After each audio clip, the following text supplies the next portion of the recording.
What if some of the greatest civilizations we've ever heard of never truly existed?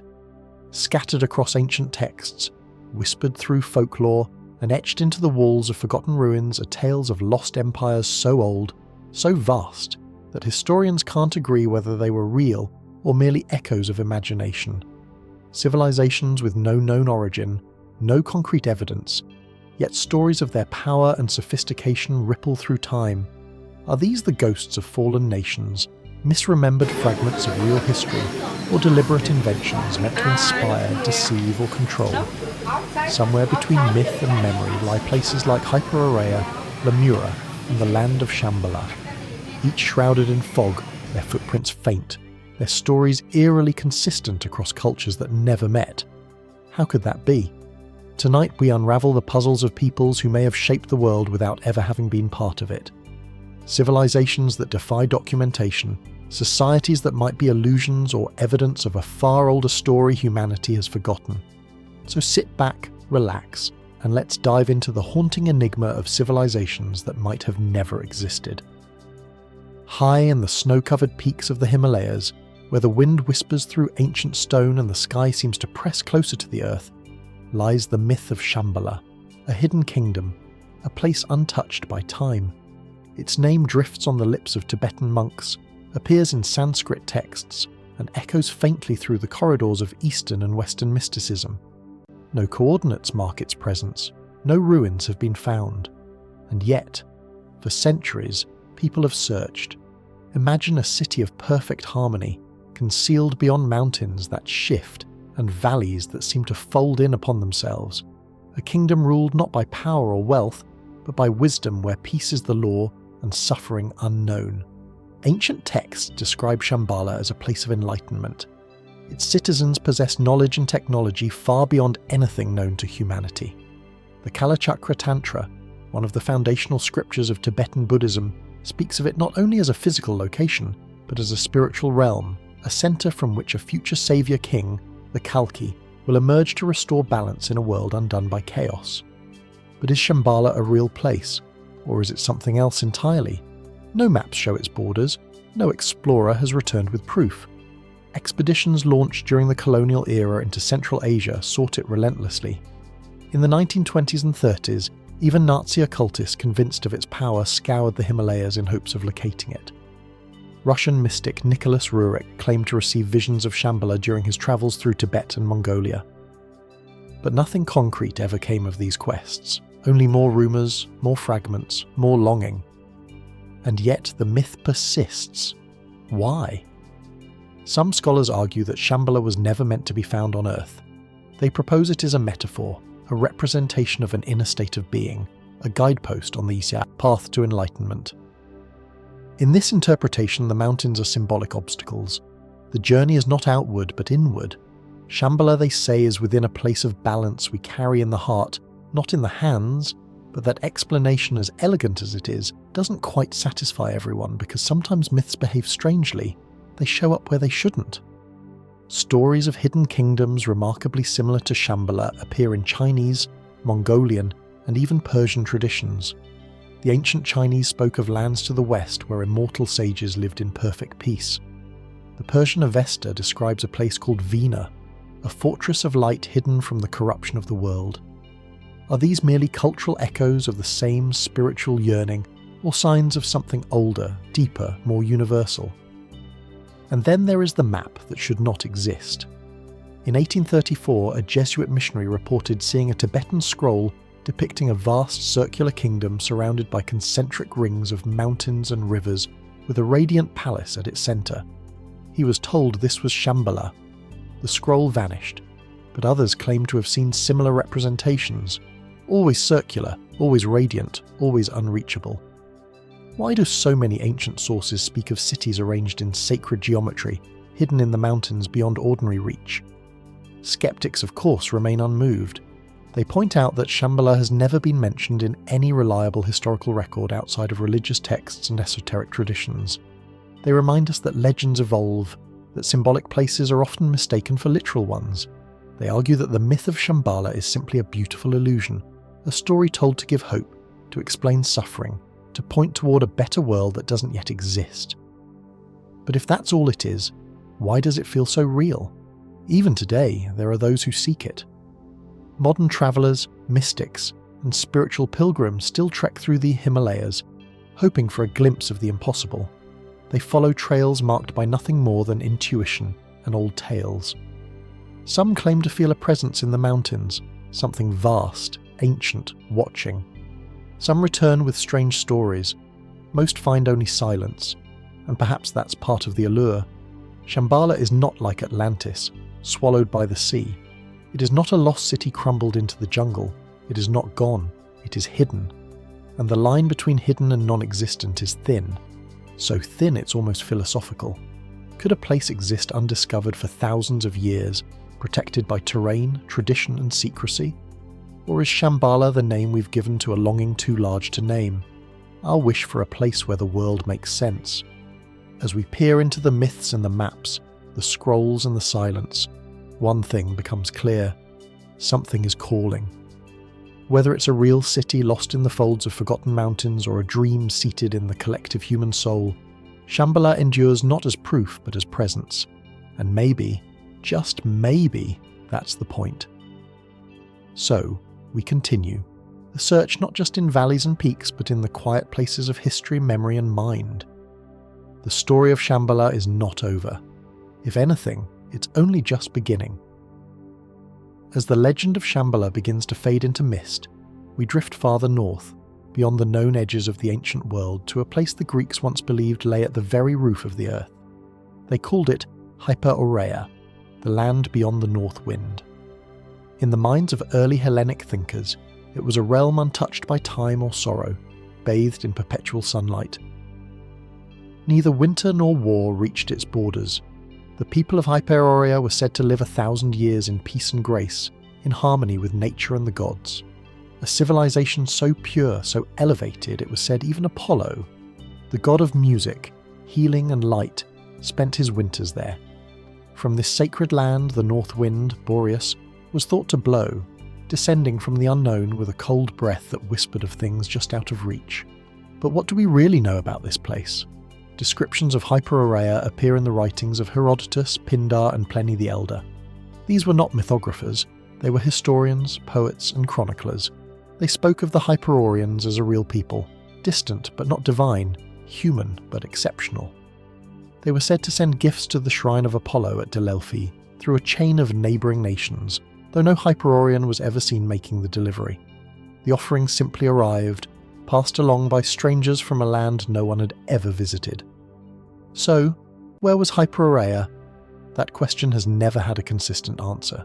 Some believed it lay far beyond Thrace in the region of the Danube. Others placed it in the Arctic or even at the North Pole itself. In the Middle Ages, it migrated to the far reaches of Scandinavia. Later, during the Age of Exploration, photographers began placing Hyperorea near Greenland or the icy waters of the Arctic Ocean. Old maps tinged with speculation show an island split into 4 quarters by great rivers clustered around a mountainous central point, an image that eerily mirrors certain sacred geometries from other ancient cultures. But the deeper one looks, the more elusive Hyperorea becomes. There are no ruins, no inscriptions, no burial grounds or architectural remains. Not a single artifact has ever been confidently linked to this so-called perfect society. And the few sources that mention it often do so in passing, in metaphor or in poetic language. Herodotus, sceptical even in his own time, admits he cannot verify the tales, and yet he records them anyway, as if to say, this story may be improbable, but it should not be forgotten. Modern historians tend to classify Hyperorea as a myth, a symbolic utopia imagined by the Greeks to reflect their own values in an idealized form, a society of peace and longevity, everything the ancient world was not. But if that were true, why did so many unrelated traditions speak of similar lands? In ancient Hindu cosmology, there is Uttarakuru, a northern continent of blissful immortals. In Zoroastrian texts, the land of Aranimvar lies to the north, beyond icy mountains filled with divine light.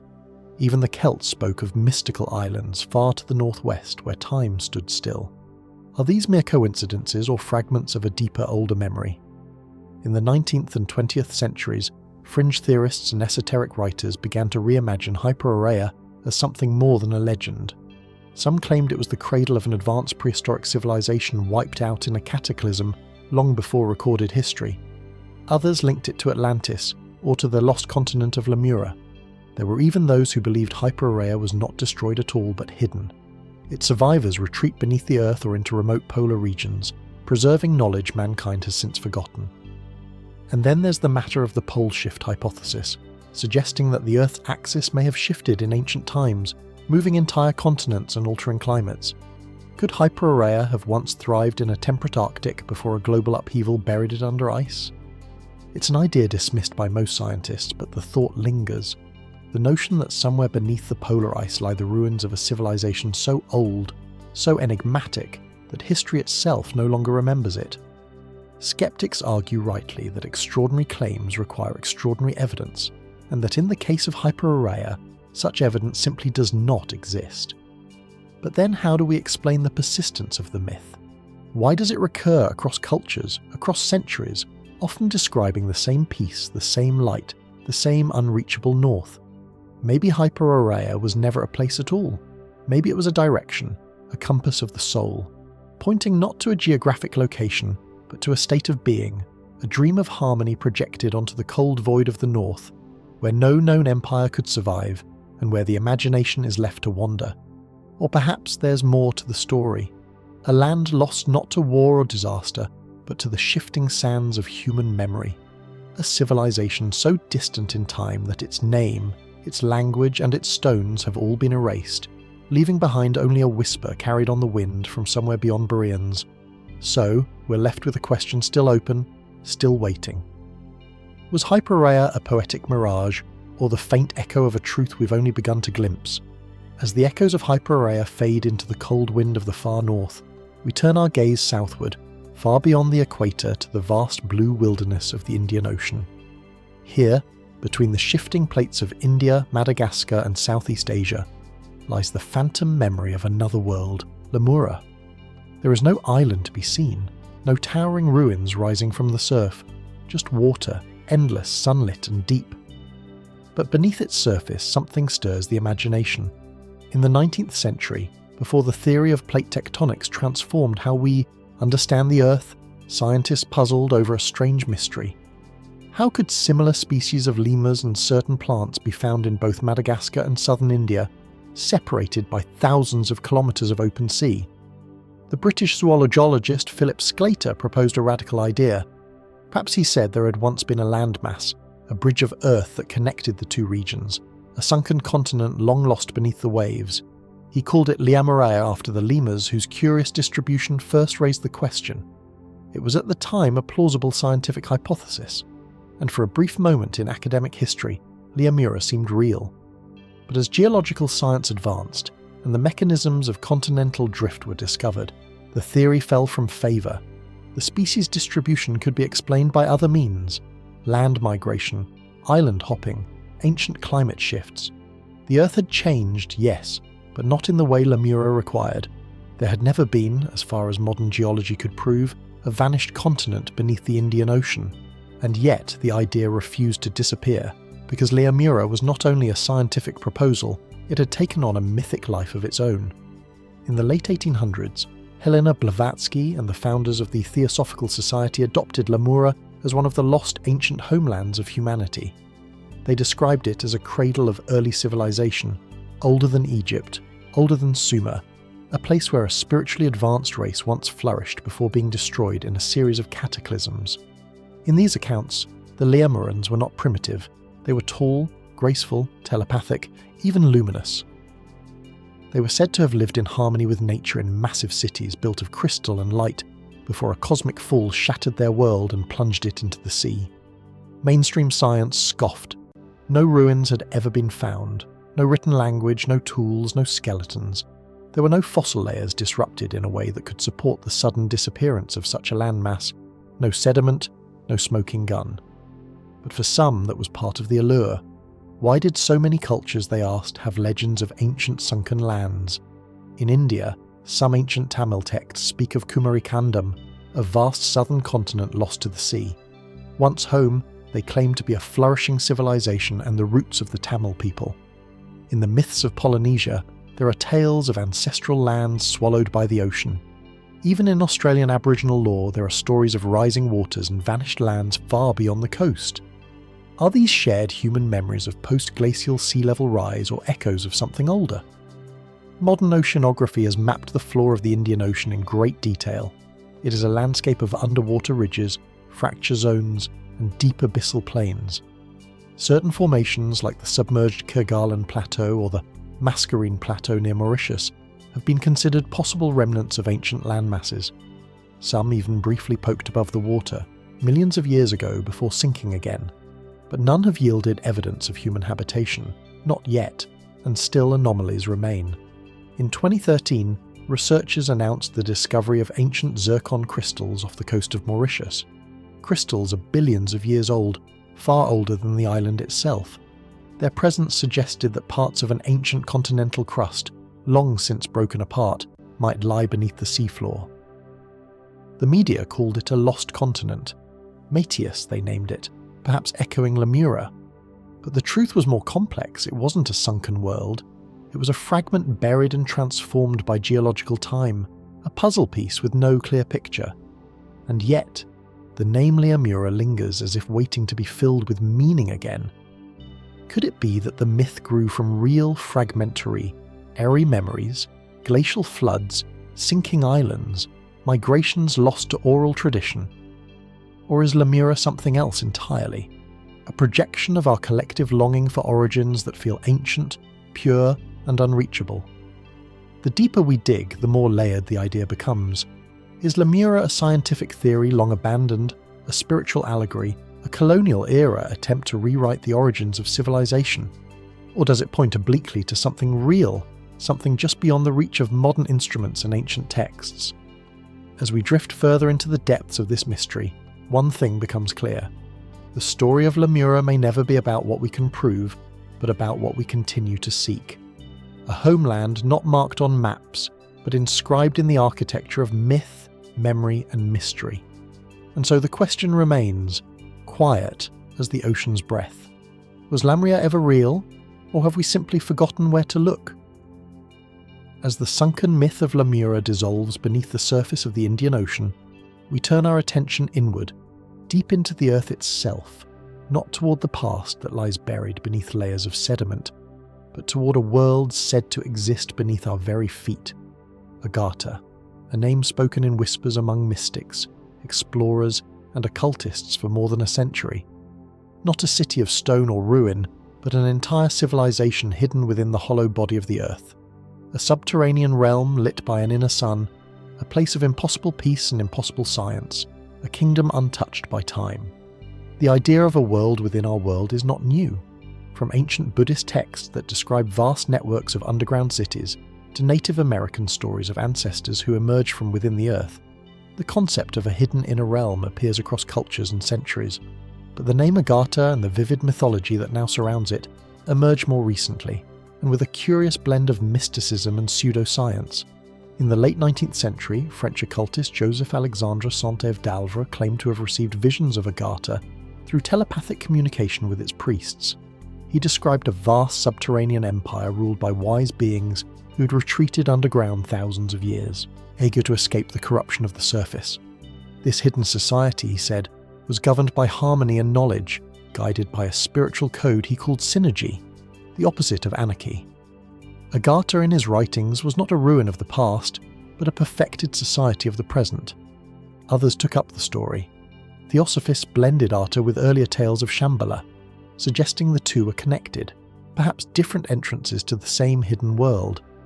In the early 20th century, Polish writer Ferdynand Lewandowski claimed in his book Beasts, Men and Gods that Mongolian lamas spoke to him of an underground realm called Agadi, a land of immeasurable power ruled by a king of the world, waiting for the moment to emerge.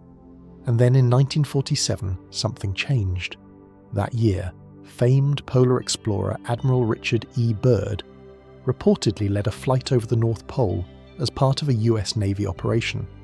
According to fringe accounts based on journals of uncertain origin, Byrd claimed to have flown into an opening at the pole, encountering green valleys, mammoth-like creatures, and advanced flying craft. He was said to have met inhabitants of the inner Earth, guardians of Agartha, who warned humanity about the dangers of nuclear war. The US government, according to this version of events, covered it up. There is no credible evidence that any of this occurred. Byrd's official flight records contradict these stories. The so-called secret diary attributed to him is widely considered a hoax, and yet the story endures. Why? Because the idea of Agartha taps into something primal, an unshakable feeling that we have not explored everything, that beneath our mapped world lies another untouched, hidden not by distance but by design. Mainstream science firmly rejects the Hollow Earth theory. Seismic data gathered through decades of research shows a layered structure: crust, mantle, outer core and inner core. There is no empty space large enough to house an entire civilization.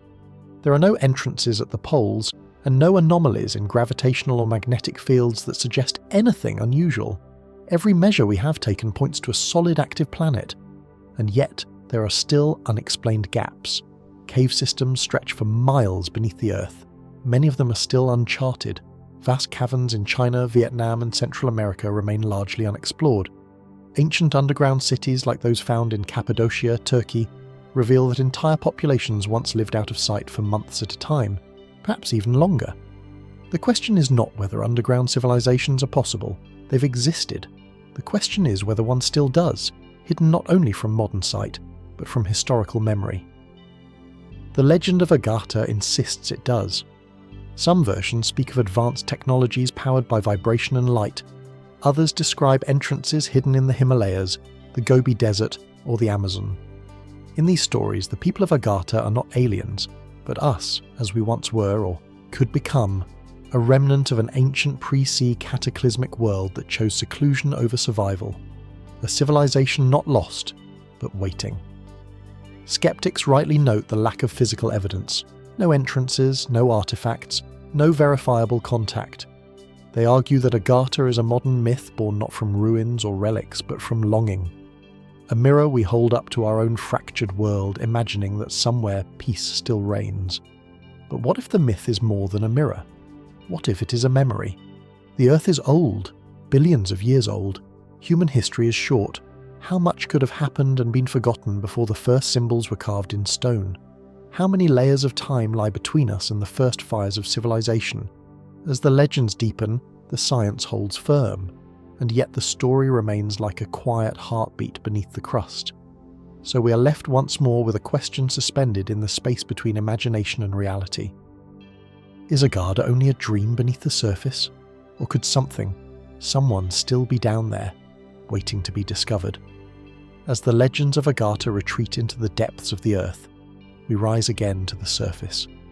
This time into the thin, high-altitude air of central Mexico, where a city once stood so vast, so precisely aligned, so eerily silent, that even the Aztecs, arriving centuries after its fall, believed it was not made by humans. They called it Teotihuacan, the place where gods were born. Today its ruins still loom with an eerie geometric precision. The Avenue of the Dead stretches straight and silent for miles, flanked by monumental platforms and vast plazas. At its heart stands the Pyramid of the Sun, one of the largest ancient structures on Earth, alongside the equally commanding Pyramid of the Moon. Beneath these stone giants lie subterranean tunnels and chambers filled with artifacts, traces of rituals and strange anomalies. And yet, despite its grandeur, despite its mathematical brilliance, we do not know who built it. We do not know their names. We do not know their language. We do not even know what they called the city. By the time the Aztecs arrived in the Valley of Mexico in the 14th century, Teotihuacan had already been abandoned for centuries. Its builders were long gone. Their monuments remained, but their memory had vanished. The Aztecs treated the site with awe, believing it to be the work of divine beings or a forgotten race of giants. They never claimed it as their own. Archaeologists date the city's peak to between 100 and 600 AD, though its earliest foundations may be much older. At its height, it was one of the largest cities in the world, home to perhaps 100,000 people. But no one knows what happened to them. There are no royal tombs, no named rulers, no inscriptions telling of conquests or kings, just art, architecture, and silence. How does a civilization capable of building one of the most sophisticated cities of the ancient world leave behind so little of its identity? Some scholars suggest that Teotihuacan was a multi-ethnic metropolis, a kind of ancient melting pot ruled by a priestly class that intentionally avoided glorifying individuals. Others argue that writing systems may have existed but were lost or never fully developed. Some posit Teotihuacan were more a theocratic centre than a political empire, its power based on ritual and ideology rather than warfare or dynastic rule. And yet, for every explanation, more questions arise. Why were the city's main monuments aligned so precisely with astronomical phenomena? Why does the Pyramid of the Sun sit atop a cave, possibly a natural lava tube believed by some to represent a portal to the underworld? Why was the interior of the Pyramid of the Feathered Serpent found lined with mercury and filled with tiny metallic spheres shimmering like stars? Some interpretations point to the symbolic representations of cosmology, of mythic cycles, of life and death. But others wonder, was this symbolism or was it something else? More speculative theories suggest the builders of Teotihuacan may not have been a single culture at all, but a legacy that the city may have been constructed atop earlier settlements, perhaps over centuries, by groups whose names have been lost to time. Some propose that knowledge passed down through generations may have originated from a now-vanished civilization, one whose very existence is in doubt. A few even go further, linking Teotihuacan to far-reaching diffusionist ideas. They point to similarities between Mesoamerican pyramids and those in Egypt or Mesopotamia. They speak of mysterious trade connections, of shared iconography, of impossible precision. Could there have been contact between distant worlds long before Columbus? Could Teotihuacan represent a branch of a civilization we no longer remember? Most mainstream archaeologists reject these theories, citing lack of evidence and the danger of undermining indigenous innovation, and rightly so. The people of ancient Mesoamerica were builders, artists and thinkers in their own right. But the enigma of Teotihuacan remains because even within accepted history, its story is incomplete. Consider this. How does a city of this scale, planned with such precision, governed for centuries, leave behind no names, no records, no continuity? Was it destroyed in a cataclysm? Was it abandoned slowly, eroded by internal collapse or environmental stress? Or was it never a civilization in the conventional sense at all, but something different? A ceremonial city built for a purpose we no longer understand. In the end, we return to the silence, the massive stones, the perfect alignments, the ghosts of a city that should tell us more, but doesn't. And so, the mystery of Teotihuacan persists, not just because we don't know what happened, but because we don't know who made it happen. And if we don't know who built Teotihuacan, is it possible they never existed in the way we think? That the civilization behind it, its rulers, its architects, its visionaries, was never written into the historical record at all? Perhaps we're not looking in the wrong place, just asking the wrong questions. What if the builders of Teotihuacan were not forgotten by accident, but by design? As we leave behind the silent avenues of Teotihuacan, we journey east into the fertile plains of Mesopotamia, between the Tigris and Euphrates rivers. Here in the cradle of civilization lies a landscape scattered with the broken bones of the world's first cities, Ur, Uruk, Eridu. Beneath layers of sand and history, cuneiform tablets whisper the names of kings and gods, and among them, one name rises with particular force: Anunnaki. Carved into stone tablets more than 4,000 years old, the Anunnaki appear as divine beings, gods of the sky, earth and underworld, each with their role in shaping humanity's destiny. According to ancient Sumerian myth, they descended from the heavens to establish order on earth. They created mankind, governed the skies, and passed judgment in the realm of the dead. But were they gods, or something else entirely? In recent decades, the name Anunnaki has drifted far from its mythological roots. For some, it no longer refers to a pantheon of deities, but to a powerful, advanced race, perhaps not from this world at all. According to this controversial theory, the Anunnaki were not myth, but memory, a civilization so technologically advanced that their works appeared godlike to the ancient Samaritans. It's a theory that straddles the line between history and hypothesis, supported more by interpretation than evidence. But the questions it raises are difficult to dismiss. Why do ancient Sumerian texts describe beings who descended from the sky to rule and instruct? Why do some depictions show them with wings or tools or strange box-like objects strapped to their backs? Why in some accounts do they seem to possess knowledge far beyond what should have been known in the 3rd millennium BC? One of the most well-known interpretations comes from the work of Zecharia Sitchin, who proposed that the Anunnaki were visitors from a hypothetical planet called Nibiru, a celestial body with an elongated orbit that passes near Earth every 3,600 years. According to Sitchin, the Anunnaki came to Earth to mine gold needed to save their atmosphere and genetically engineered humans as a labour force. It's a theory widely criticised by scholars, dismissed as pseudoscience based on misreadings of Sumerian language and myth. And yet, the story has captivated millions. Why? Because something about the ancient world doesn't quite add up. The sudden emergence of writing, astronomy, and urban planning in Sumer, the detailed knowledge of the stars carved into tablets, the mathematical precision of ziggurats aligned with celestial bodies. These achievements appeared rapidly with no known precursor. Could it all have come from human ingenuity alone? Or was there an older knowledge being remembered, an inheritance from something long before? Mainstream archaeology holds a firm stance. The Anunnaki were mythological figures no different than the Greek pantheon or the gods of Egypt.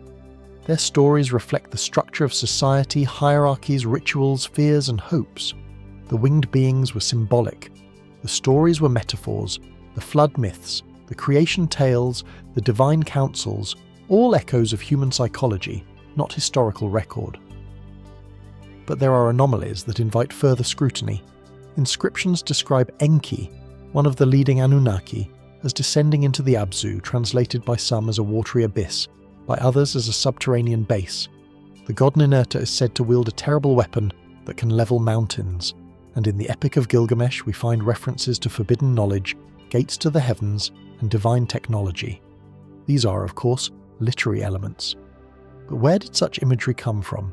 Are these merely poetic inventions or distorted memories of a civilization that once walked the line between the mortal and the divine? Across Mesopotamia, temples called ziggurats rise like artificial mountains reaching for the sky.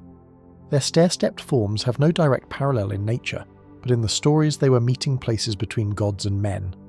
The most famous of them, the ziggurat of Ur, may have inspired the biblical Tower of Babel, but even here we find layers of mystery. Could these structures have served a purpose beyond the ritual? Were they designed for communication or imitation?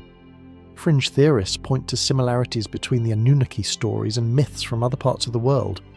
The gods of Mesoamerica who came from the stars, the divine instructors of Egypt, the mysterious watchers of the Hebrew Apocrypha.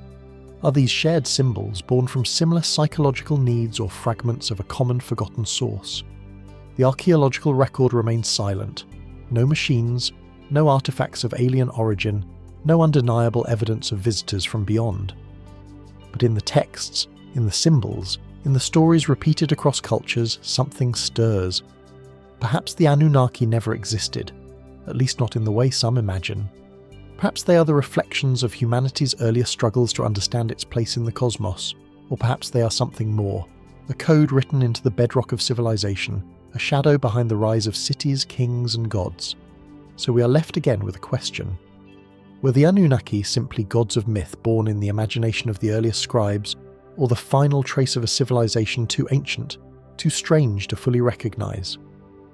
From the ancient plains of Mesopotamia and the shadowy presence of the Anunnaki, we move across the vastness of the Pacific to a remote corner of the world where ruins rise not from desert sands or jungle overgrowth, but from the sea itself. Here, off the eastern shore of Pompeii and Micronesia, lies Nan Madol, a haunting stone city built atop a coral reef. Nearly 100 artificial islets connected by narrow canals and encircled by crashing surf form the remains of what appears to be a sacred and political complex unlike any other on Earth. Massive basalt columns stacked like logs form walls that rise from the water, defying explanation with their scale and placement. There are no cranes, no beasts of burden, no written records, just stone, silence, and questions. The site, often called the Venice of the Pacific, spans over 200 acres. Its most prominent structure, Nandawas, looms with defensive walls over 7 meters high and basalt columns weighing up to 50 tons. The stone used to construct the city is not native to the reef. It was transported somehow from quarries miles away over water without mortar, and with a level of organisation and effort that boggles the imagination. But who built Nanole, and why? Archaeologists date the site to between 800 and 1200 AD, with the Saud dynasty believed to be its last known rulers. Oral histories speak of two brothers, Olopa and Olipa, who arrived from the sea and used magical powers to levitate the stones into place. Together they established the centralised rule of the Saud, who governed Pompeii for generations until their downfall. These stories, told in hushed tones by local elders, are not presented as metaphors. They are spoken as fact, ancestral memory woven into legend. Mainstream historians interpret the construction of Nan Madol as a feat of communal labour using rafts, ramps and ingenious coordination. They point to the abundance of nearby basalt sources and suggest that the coral foundations were prepared with slow, deliberate effort over centuries. Still, this explanation has gaps. The sheer number of basalt columns, estimated to be over 750,000 pieces, and the scale of movement required across open water raise uncomfortable questions about what technologies or techniques might have been employed. No tools have been found, no shipwrecks, no blueprints, and the deeper one looks, the stranger it becomes. The islets are aligned in ways that suggest astronomical significance. Some structures seem to follow celestial patterns. Others appear to reference cardinal directions with an accuracy difficult to explain given the tools available at the time. In 2019, sonar imaging of the seabed around Pompeii suggested the existence of sunken structures offshore, buried beneath silt and coral. Could these be earlier phases of the site now lost to the rising sea, or the remnants of an even older civilization? Some fringe theories propose that Nan Madol is a surviving fragment of a much older global maritime culture, perhaps connected to the lost continent of Lemura, or MW, whose supposed descendants travelled across the Pacific, leaving behind isolated pockets of advanced architecture. Others link it to the Polynesian voyaging tradition, suggesting that seafaring knowledge far more sophisticated than once believed may have allowed for the movement of vast stone across vast distances, and yet there is no consensus, no clear cultural trail. Nanmole seems to emerge from nowhere and vanish just as mysteriously. The Saud themselves, though remembered in local legend, left no written language, no carvings, no dates.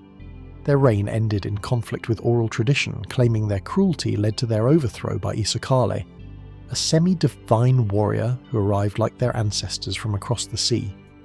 The dynasty dissolved. The site fell into decay, and the jungle, wind and ocean slowly took it back.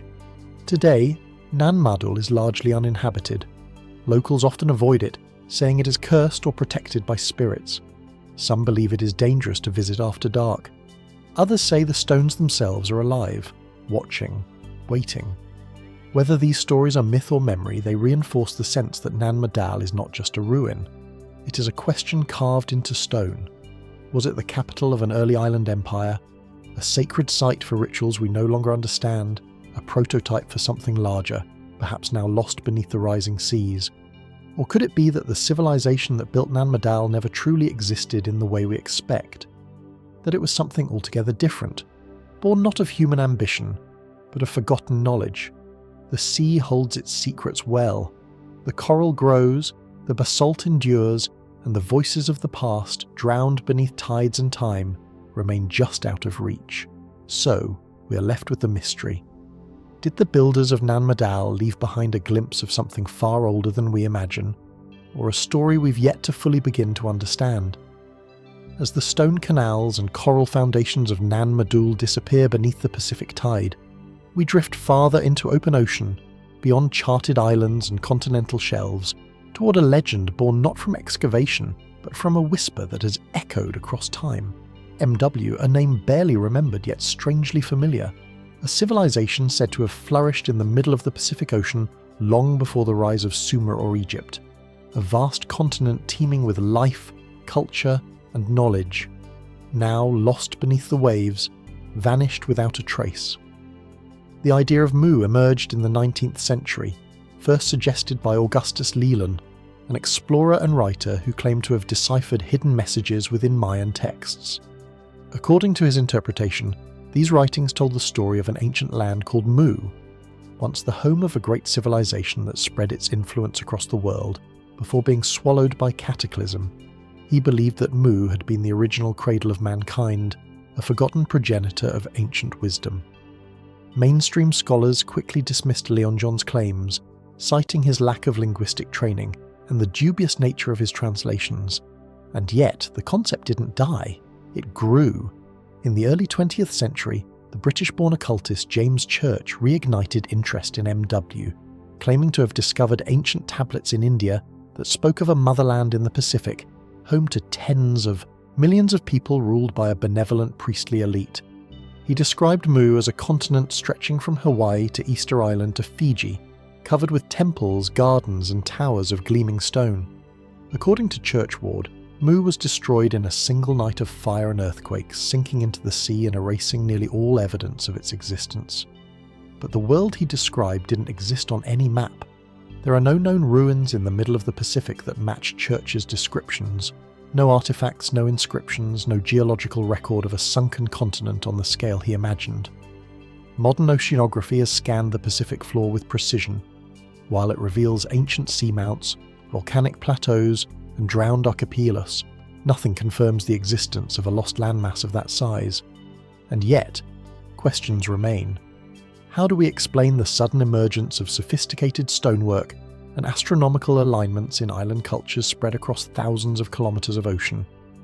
How did the Polynesians, navigating with no maps or metal instruments, traverse a third of the globe with uncanny precision, reaching and settling islands as remote as Hawaii, Rapa Nui, and New Zealand? Was this knowledge purely homegrown or inherited? Some theorists have pointed to scattered megalithic structures found on remote islands as potential evidence of an earlier maritime culture. Perhaps remnants of MW, the Moai of Easter Island, the Trilithon at Tongatapu, the stone enclosures of Pompeii. Are these isolated achievements of local ingenuity or faint echoes of a deeper, older tradition? Skeptics argue that Mu is a textbook case of pseudo-history, born from colonial fantasies and 19th century mysticism. They point out that the idea of a lost Pacific civilization conveniently bypasses the agency and creativity of the very cultures it claims to explain, and they're not wrong to be cautious. The idea of MW like Atlantis or Lamria has often been co-opted to support dubious ideologies and unfounded claims. But even within the realm of science, the Pacific holds many mysteries. Recent studies have revealed signs of ancient land bridges and submerged islands that may have once connected parts of the Pacific in ways we no longer see. Genetic evidence shows surprising links between distant island populations, suggesting a complex web of migration and contact. And deep beneath the sea, in places like the Anong Java Plateau and the Marshall Islands, lie massive underwater formations, most of them natural, but some less easily explained. Some researchers, treading carefully between hypothesis and speculation, have proposed the existence of now submerged archipelagos that may have supported early human cultures, small scattered remnants of land long eroded by time and tide. Could these have been the true seeds of legend? Not a single lost continent, but a constellation of forgotten islands erased by rising seas. Perhaps the moon never existed in the grand mythical sense. Perhaps it was not a continent, but a name, an idea passed down through stories, misread texts, and dreams of origin. A metaphor for a time before borders and nations when knowledge flowed with the tide. Or perhaps the truth lies deeper, still hidden beneath sediment and silence, waiting for the right question to be asked or the right piece of evidence to surface. So we end once again with uncertainty. If Mu never existed, why does its story persist across books, myths, and memory? And if something once did exist, scattered across the vast Pacific before the world was mapped, how would we even begin to recognize it? Could it be that in chasing the myth of Mu, we are really chasing the outlines of something far more ancient than we know? Something too large to fully lose and too old to ever truly remember? As the legend of Mu dissolves into the currents of the Pacific, we return once more to the land, this time to the blistering sands of the Giza Plateau. Here, beneath the unrelenting Egyptian sun, stands one of the most iconic monuments in human history, the Great Sphinx. Carved from a single massive outcrop of limestone, the Sphinx crouches in silence, part lion, part man, facing eternally east toward the rising sun. At 240 ft long and over 60 feet high, it remains the largest monolithic statue in the world. And yet, for all its majesty, we do not know with certainty who built it, when, or even why. Mainstream Egyptology places its construction during the reign of Pharaoh Khafra, around 2500 BC, based largely on its proximity to his pyramid and the style of nearby temples. But the Sphinx offers no inscriptions of its own, no carts, no clear identifying marks, just stone-weathered, eroded watching. And it's here that the questions begin. Why does the body of the Sphinx appear so disproportionately small compared to its head? Why are the levels of erosion on the enclosure walls so severe, more than what might be expected in just 4,500 years? Why are there signs of water damage in a region that has been deserted for millennia? In the 1990s, geologist Dr. Robert Shook proposed a controversial idea that the deep vertical weathering on the Sphinx's enclosure was caused not by wind and sand, but by prolonged rainfall. If true, this would place the statue's origin not in 2500 BC, but potentially thousands of years earlier, during a period when Egypt experienced heavy seasonal rains, perhaps as far back as 7000 BC, or even earlier. Such a date would upend everything we think we know about the origins of Egyptian civilization. It would place the Sphinx in a time long before the first known dynasties, before writing, before the wheel, before history. So, if the Sphinx predates the pharaohs, who built it? Some suggest that an unknown pre-dynastic culture now lost to time may have erected the monument. People whose memory has vanished, leaving behind only stone and mystery. Others propose a symbolic explanation, that the Sphinx was inherited, recarved, or restored by later Egyptians who no longer understood its true origins. The evidence is circumstantial but persistent. There are rumours of a lion-shaped monument referenced in ancient texts, said to mark a point of celestial alignment during the so-called Age of Leo between 2500 and 8000 BC, when the constellation Leo would have risen directly in front of the Sphinx at dawn on the spring equinox. Was the statue designed to mark this epoch? Was it in some way a monument not to gods or kings, but to time itself? And then there are the fringe theories, compelling to some, dismissed by others, that the Sphinx was not carved by Egyptians at all, but inherited from a forgotten civilization wiped out by a global cataclysm. That it was once part of a complex far older than the pyramids, perhaps constructed by survivors of Atlantis, Lamria, or another lost society. That its head was originally that of a lion, later recarved into a human visage, perhaps during Khafra's reign to bring it in line with more contemporary iconography. Supporting this idea is the visual mismatch between the head and the body. The head seems too small, out of proportion, as if it were carved down from an earlier form. Could the Sphinx we know be a revision of something far older? Of course, mainstream archaeologists caution against such speculation. They argue that erosion can be deceptive, that the Sphinx head and body reflect stylistic choices, not hidden history. They point to the lack of definitive evidence, the absence of tools, of layers, of intermediate forms, and yet the absence itself invites curiosity. Why is this monument so silent?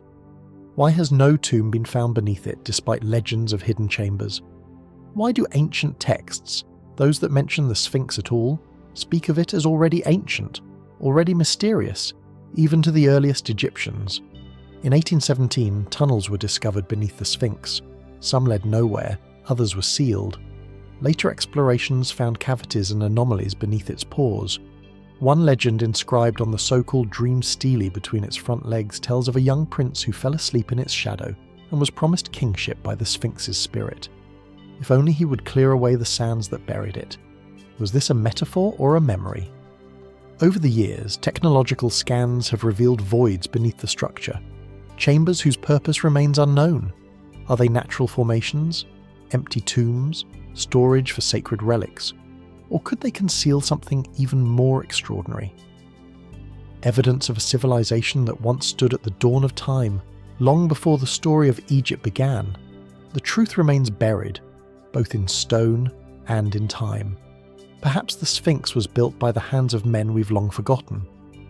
Or perhaps it stands as a monument not just to ancient engineering but to human amnesia, a silent guardian of a past we can barely imagine. So we are left once more with a riddle carved in stone, worn by wind and half swallowed by sand.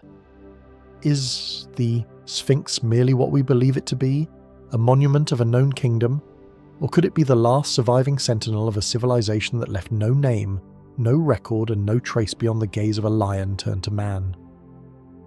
As the stoic gaze of the Sphinx fades behind us, we set sail across the ancient Mediterranean, a sea once crowded with empires, merchants, and myths. The waters are calm now, but in the twilight of the Bronze Age they churned with fire and chaos. Entire civilizations collapsed in rapid succession. Palaces burned, cities fell silent, trade routes vanished, and in the centre of this storm, mentioned in fragmented records and carved on fading stone, were the enigmatic figures known only as the Sea Peoples. No one knows who they were. No empire claimed them. No nation left their name. They appeared suddenly around the 12th century BC like a tide of destruction sweeping across Anatolia, the Levant and Egypt in a wave of violence that ended the great powers of the age. The Hittite Empire is gone. Mycenaean Greece was reduced to ruins.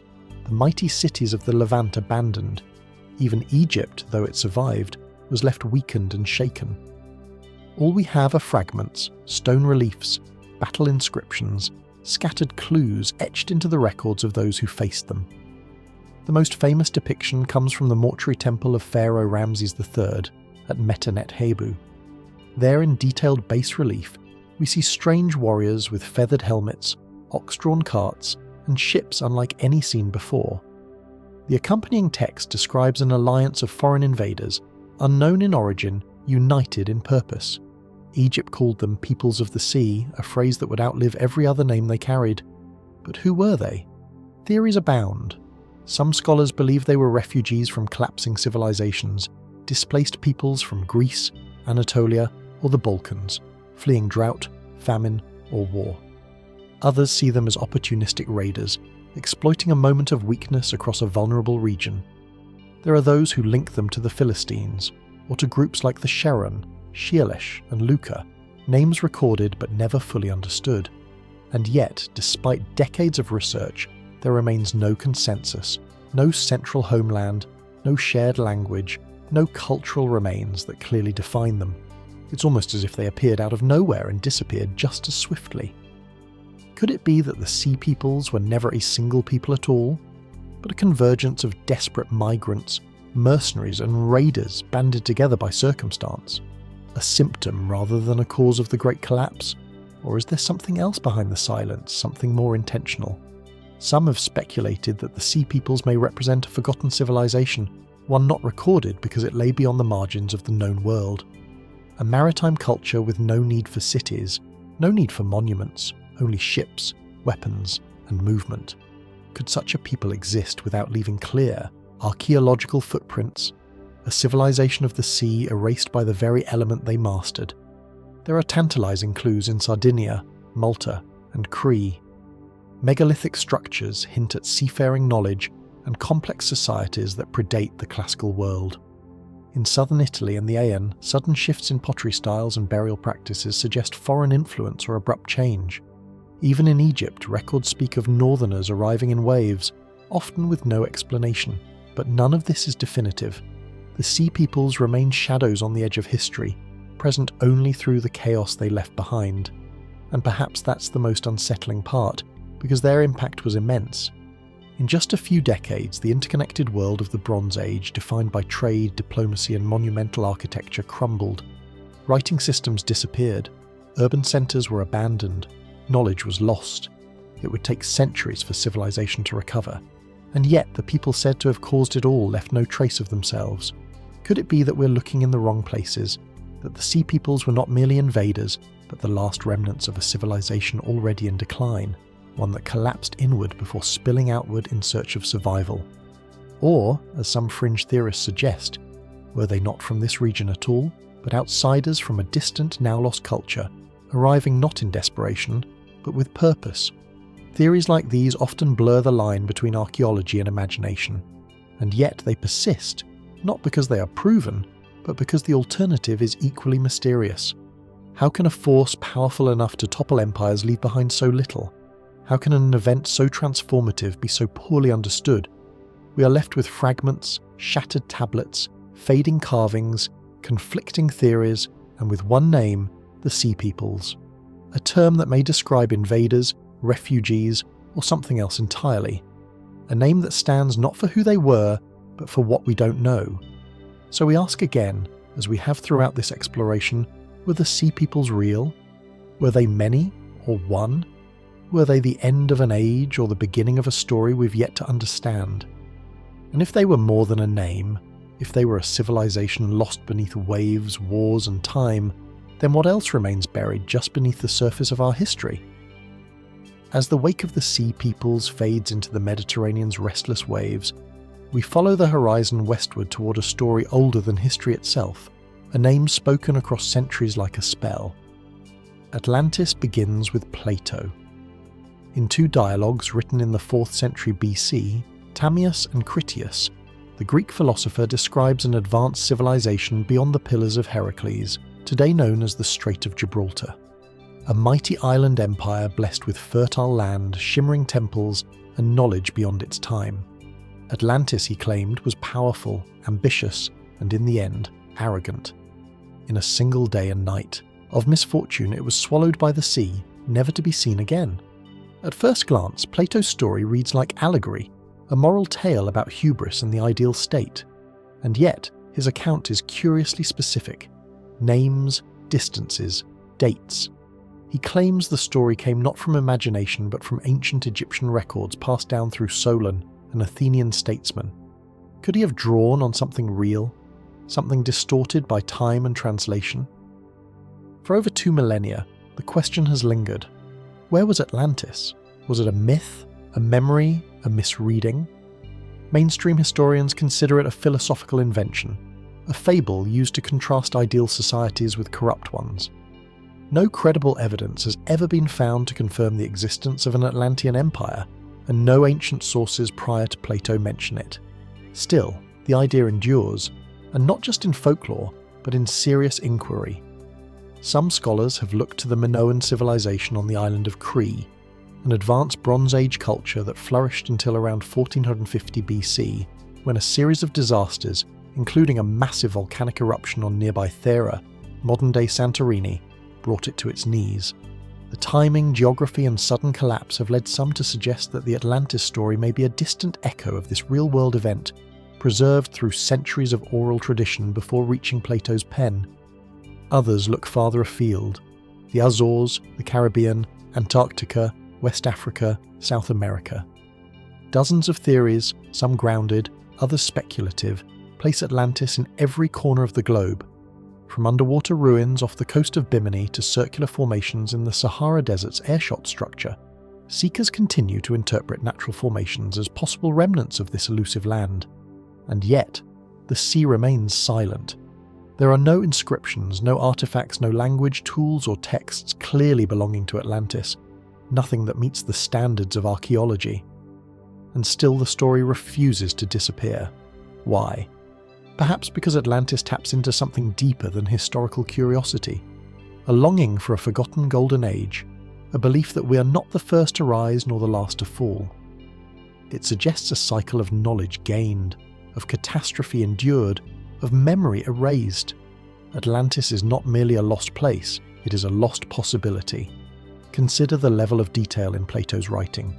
He speaks of concentric rings of land and water, of canals and bridges, of massive temples clad in precious metals. He describes a population governed by law and virtue until greed led to their ruin. Are these inventions of a philosopher or reflections of something older, passed down like a dream from a time we no longer remember? Fringe theories stretch the bounds of evidence but raise provocative questions. Could there have been an advanced maritime civilization in the deep past, now erased by shifting seas and rising waters? Global sea levels were dramatically lower during the last ice age. Vast. Regions of what is now ocean were once habitable land. Could settlements have existed there, submerged when the ice melted and the oceans rose? Could Atlantis be not one location, but a memory that outlived its source? Even ancient cultures in far-flung regions speak of great floods and drowned lands. Myths echoed in Mesopotamia, India, and the Americas. Stories of deluge, of punishment, of civilizations wiped clean by water. Are these coincidences of the human imagination, or fragments of a shared ancestral memory? The absence of hard proof has not deterred the search. If anything, it has amplified it, drawing explorers, scientists and dreamers deeper into the mystery. For every closed door, another possibility opens. For every map without Atlantis, there is a wave beneath which something might still remain. So, we are left with the echo of a story told by a philosopher, repeated by 1,000 voices since. Atlantis, neither proven nor disproven, neither found nor forgotten. Was it a tale told to instruct, a distorted account of a real disaster, a metaphor for the fallibility of civilizations? Or was it something more, a real culture now lost, its only surviving monument etched not in stone, but in story? And if Atlantis did exist, if even part of its tale is rooted in truth, what else has the sea taken? What other civilizations, names and histories lie buried beneath the ocean floor waiting for us to remember? As the legend of Atlantis sinks once more into the depths of human memory, we shift from the sea to the highlands of Lebanon, where nestled in the Bekaa Valley, a colossal enigma rises from the earth, carved in stone and silence: Baalbek. The ruins here are immense. Towering columns, some standing over 60 ft high, reach toward the sky like petrified giants. Beneath them, foundations of stone blocks, each weighing hundreds of tons, form the base of what was once the Temple of Jupiter, one of the largest temples of the Roman world. But it is not the Roman craftsmanship that draws the deepest mystery. It is what lies beneath. 3 massive stones, known collectively as the Trilithon, rest at the foundation of the complex. Each is estimated to weigh over 800 tons. Nearby lies the stone of the pregnant woman, a megalith still attached to its quarry bed, weighing as much as 1,000 tons.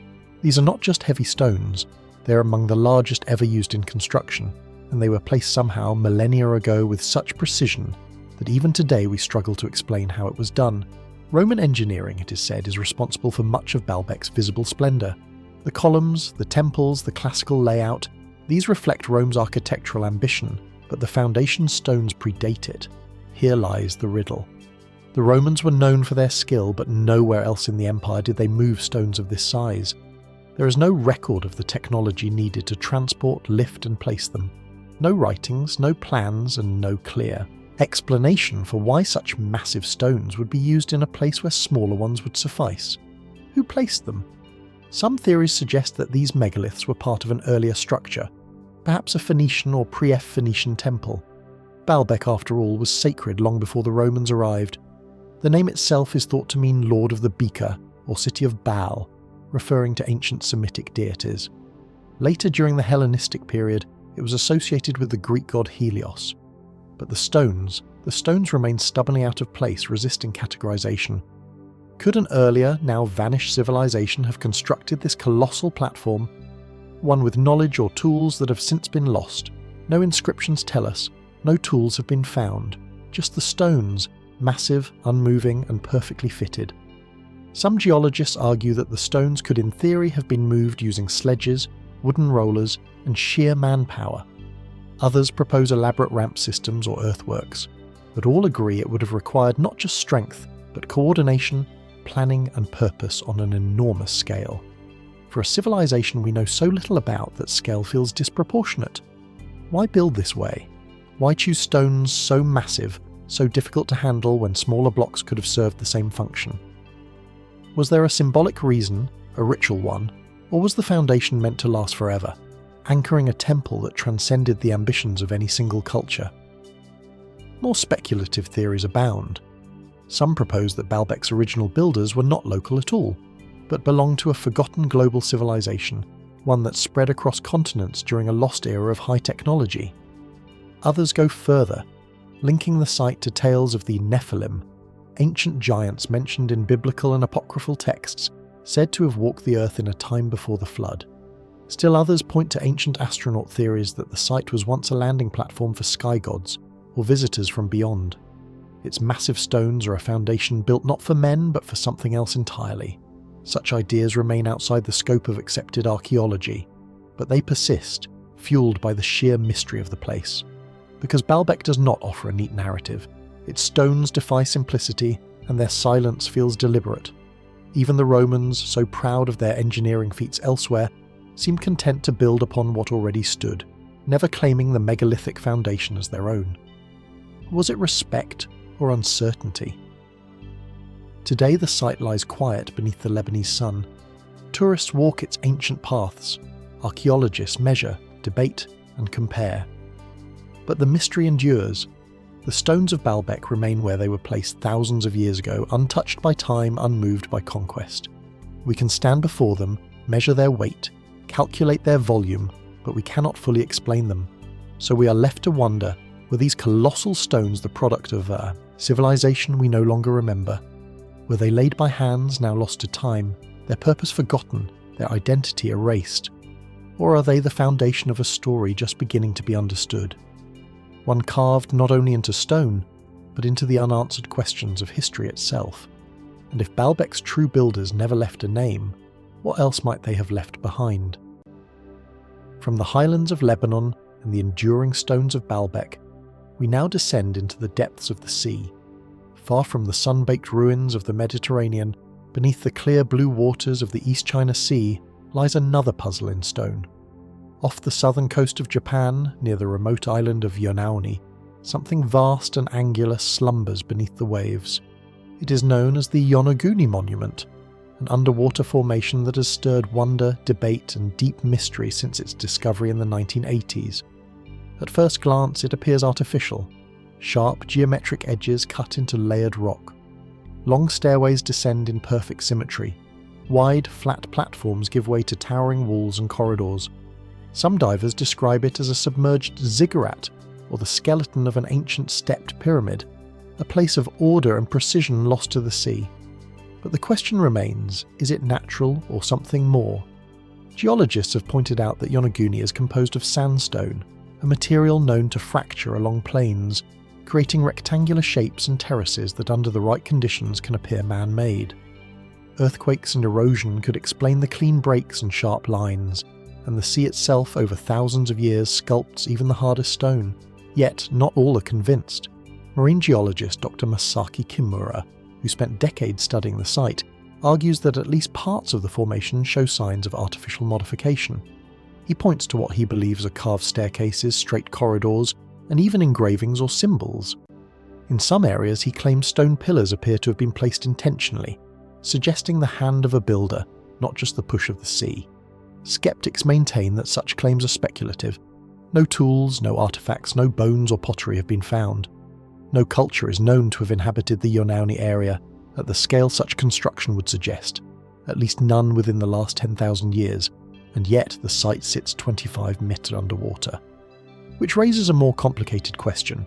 If Yonaguni was shaped by human hands, then when? During the last ice age, sea levels were much lower. Around 12,000 years ago, vast stretches of land now submerged were dry and habitable. Coastal plains connected what are now islands. Shorelines extended for miles. If the Yonauni monument predates this flood, it would place its construction before the dawn of known civilization, before Sumer, before Egypt, before writing itself.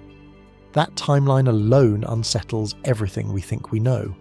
Could there have been a seafaring culture in East Asia before the end of the Ice Age, capable not only of navigation, but of monumental architecture, a civilization erased not by war or decay, but by rising seas? Some point to Göbekli in modern-day Turkey, an archaeological site over 11,000 years old, as proof that complex societies existed long before previously believed. Could Yonaguni be a similar outlier, a missing piece of a forgotten past? Others remain cautious. Without definitive artifacts, it is difficult to move from possibility to proof. Natural formations, however remarkable, can easily be mistaken for the work of human hands, especially when viewed through the lens of desire, of hope, of myth. And there is a myth. In Japanese folklore, ancient records speak of submerged cities and vanished islands, most notably the legendary land of MW, often linked to Pacific flood myths and lost civilizations. Some stories describe the sinking of entire kingdoms due to divine punishment, their temples swallowed by the sea. Are these just cautionary tales or cultural memories of real cataclysms? From Okinawa to Taiwan, megalithic stone structures dot the region, many of them unexplained, some with astronomical alignments. Could Yonauni be part of a broader regional tradition now mostly lost beneath the ocean surface? And if so, who were these builders? There is no name, no culture, no language, just stone shaped by mystery and time. Divers who visit the monument often describe an eerie stillness. The geometry feels deliberate, the silence profound, whether natural or not. It evokes something beyond explanation, something that invites contemplation, not just analysis. Perhaps that is the heart of the mystery. Not whether Unnauni was carved or cracked, but what it represents. A world beneath the waves, a story written in stone, erased by time, awaiting rediscovery. Could it be that the builders of Yonaguni, if they existed, belonged to a civilization we have never known? One that rose and fell before memory, leaving behind only shapes, shadows, and silence? Or are we seeing only what we wish to see? Patterns born of nature, mistaken for intention? The ocean does not answer. It holds its secrets, moving gently across ancient steps that may be stairs, or may be illusions, and so we are left once more with the unknown. Did someone build Unnauni long before history began? Or is this monument the greatest trick of nature, reminding us just how much of our past still lies beneath the surface, waiting to be seen? As we surface from the quiet depths of Unnauni, leaving behind questions carved in stone beneath the sea, we turn our attention to another enigma, one not hidden beneath the ocean floor, but found within a shipwreck rusted by salt and nearly forgotten by time. The Antiqua mechanism, discovered in 1901 by sponge divers off the coast of the Greek island of Antitha. This corroded bronze artifact was at first just a curiosity, one of many relics recovered from an ancient Roman shipwreck.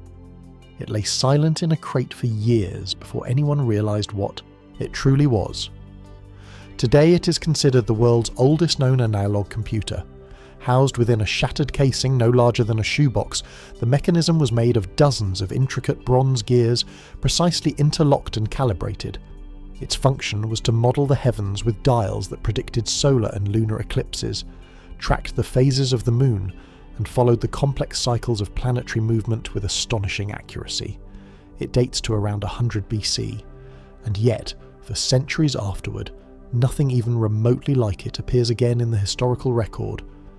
How could such advanced engineering exist and then vanish? Mainstream scholars attribute the Antithera mechanism to the Hellenistic world, possibly designed by a follower of Archimedes or Hipparchus. It reflects a deep understanding of astronomy, mathematics, and mechanical design, suggesting that at least some individuals during that era had a grasp of complex gearwork far beyond what was once believed. But here's the puzzle. No workshop has ever been found, no plans, no references to similar devices, no teacher or student recorded its creation. For all its brilliance, the Antithera mechanism stands alone. Could it be the product of a civilization, or a class of thinkers that we have somehow overlooked? The Greeks, for all their contributions to philosophy and science, left behind no other machine of this sophistication. The Romans, inheritors of the Mediterranean world, built aqueducts and roads, but nothing remotely mechanical on this level. Medieval clockwork would not approach the complexity of Antivithra for over 1,000 years. So, how did it come to be? Was the mechanism a fluke of genius? One brilliant mind centuries ahead of its time? Or was it part of a wider tradition of advanced technology, now lost to fire, conquest, or forgetfulness? A scientific lineage broken before it could spread. Some speculate that the device may be evidence of an isolated workshop, a secret school of craftsmanship in Rhodes or Alexandria, where knowledge was guarded, transmitted only by hand, and ultimately extinguished. Others suggest that it may be a fragment literally and metaphorically of a lost civilization, one whose records were destroyed in ancient wars or natural disasters. And there are those who wonder if it was not just a tool of science, but of something more. The mechanism does not simply track the moon and sun. It follows cycles, metonic, Soros, Calippic patterns that link time, prophecy, and ritual.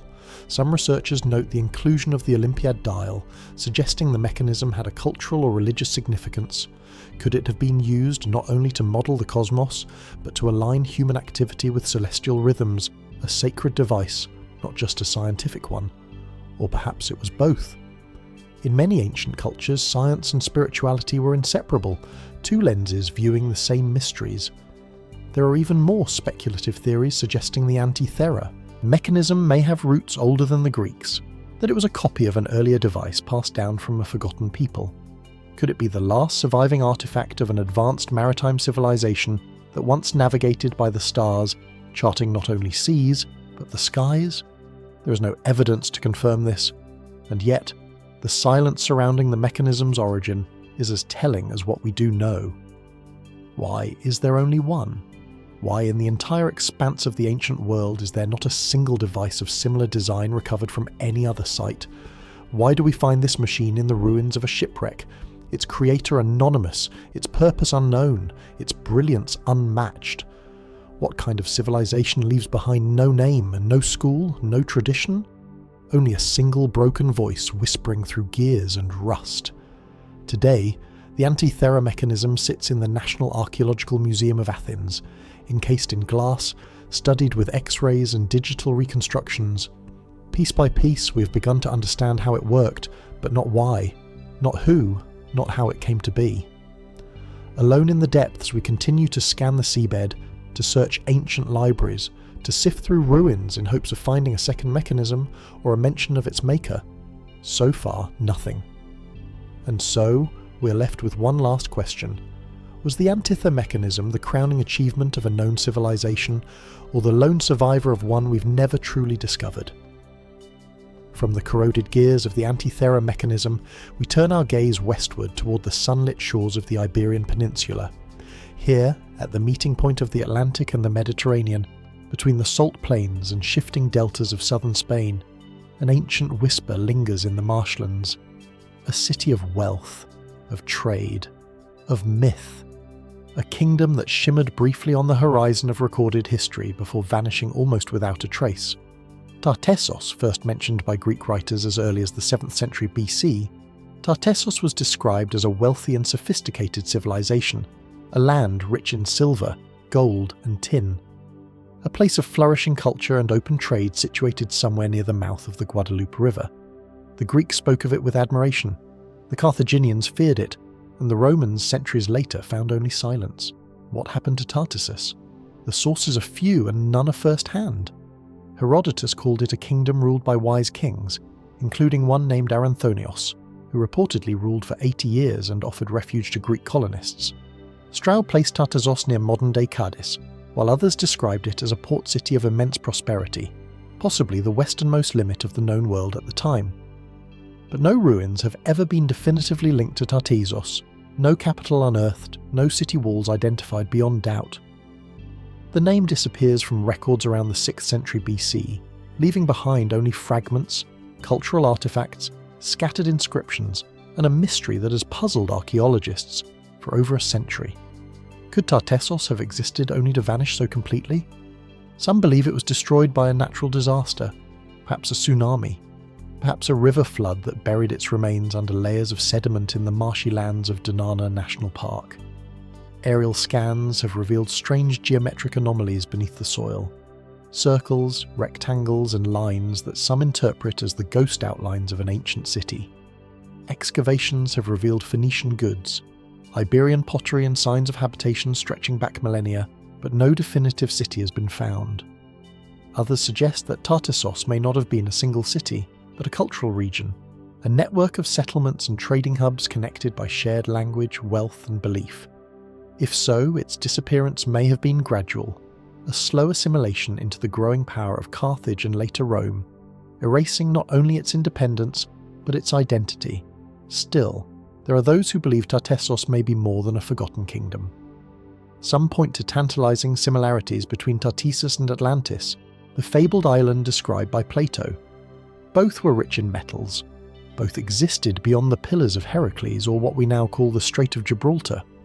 Both were said to possess advanced knowledge and trade networks, and both vanished with little explanation. Could it be that the two stories are one? That the myth of Atlantis is a distorted memory of Tartessos seen through the lens of time and imagination? Mainstream historians urge caution. Correlation, they say, is not causation. The Greeks had many names for distant lands, and their descriptions often blurred fact with fable. Tartessos, they argue, was real, but its grandeur may have been exaggerated by foreign merchants or moulded by poetic license. The archaeological record, while suggestive, remains incomplete, and yet certain questions persist. Why do the ancient accounts of Tartessos speak of metalwork skills far more advanced than neighbouring peoples?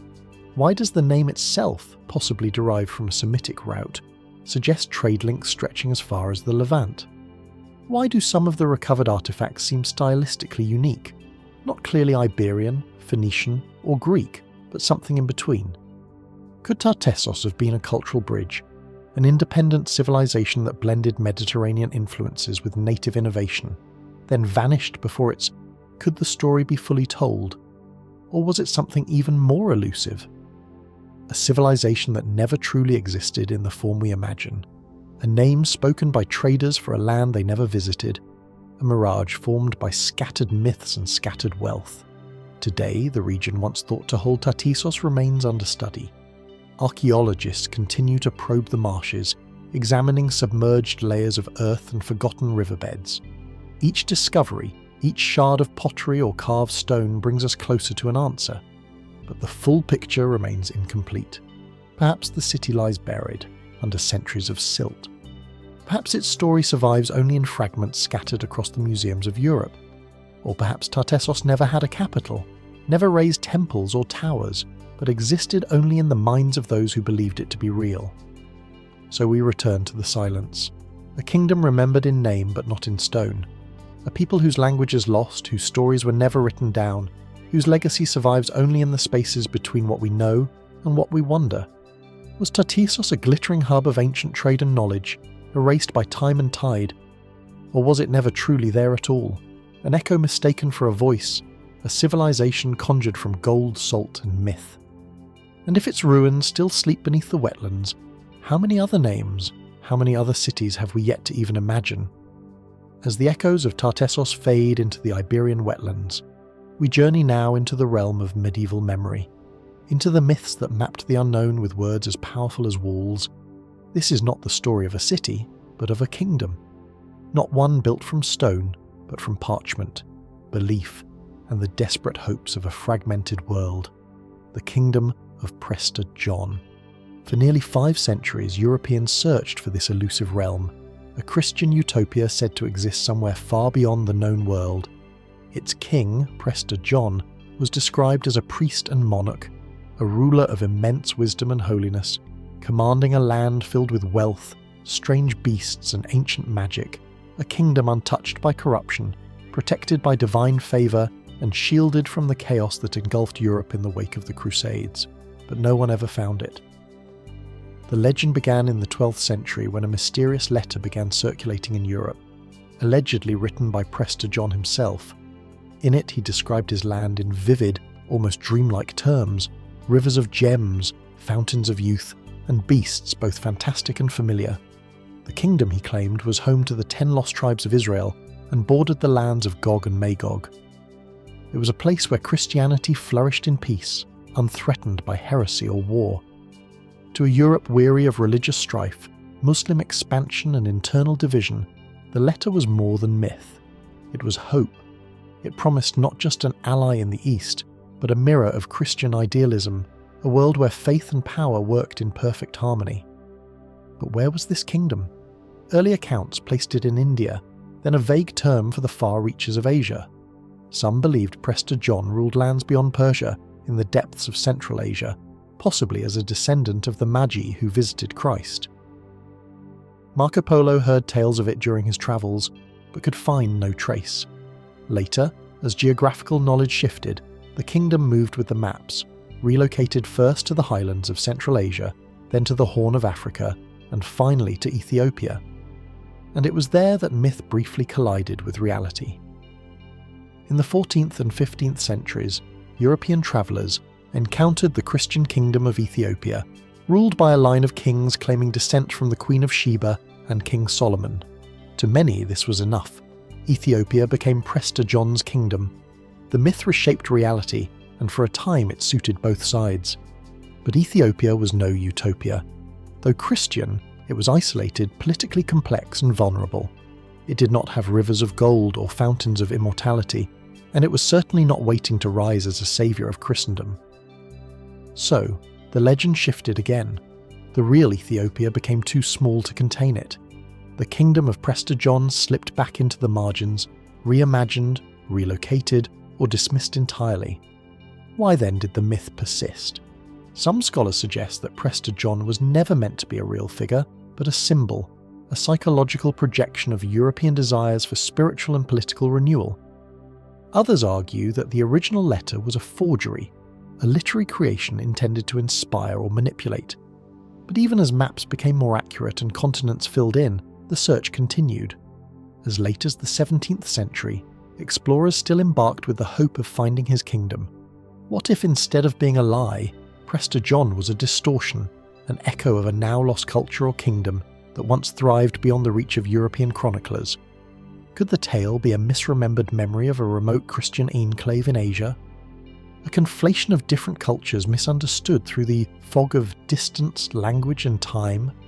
Or was Prester John something else entirely?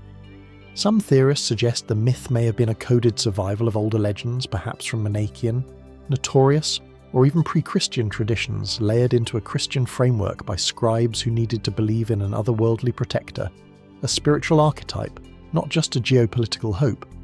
Others speculate that the myth of Prester John masked real but hidden societies, isolated theocracies or tribal cultures never fully documented. We know that Christian communities once existed as far east as China and as far south as Sudan. Could one of them have inspired the legend? There is, of course, no solid evidence, no capital city, no scepter, no verified letters, just variations on a name, glimpses in manuscripts, and the yearning of a continent for a kingdom that could never be conquered, only imagined.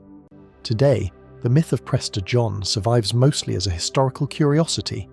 Footnotes in medieval texts, speculative maps drawn with exaggerated confidence, names inscribed in fading ink. But something about it lingers, perhaps because it asks questions still relevant today. What do we long to believe in when the world seems broken? What hidden civilizations do we invent out there or within ourselves to restore a sense of balance, justice, or meaning? Was Prester John ever real?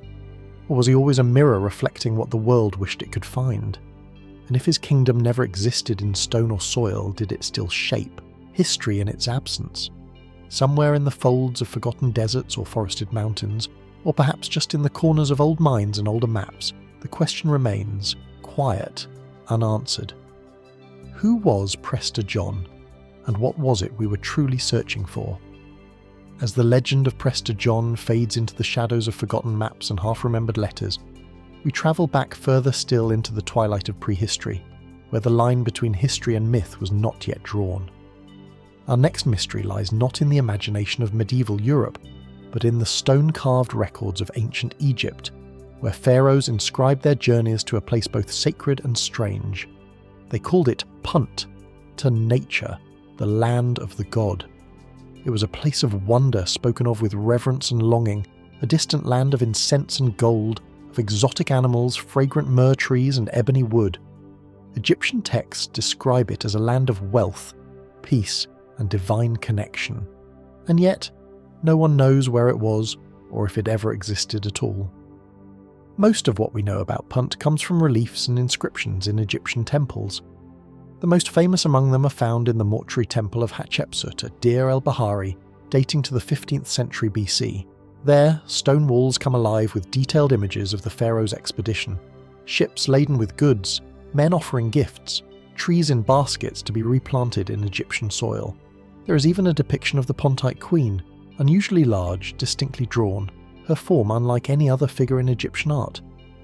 And yet, for all this vivid imagery, the Egyptians never tell us exactly where Punt was.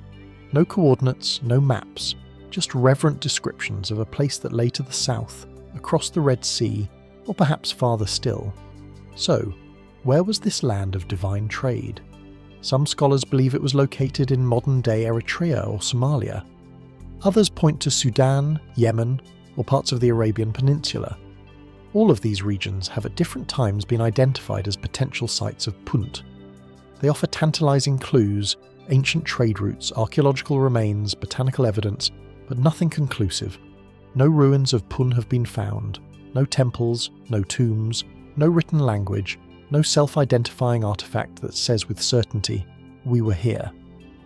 Could it be that Punt was not a single location, but a network of trade outposts along the southern coasts, a cultural zone rather than a nation.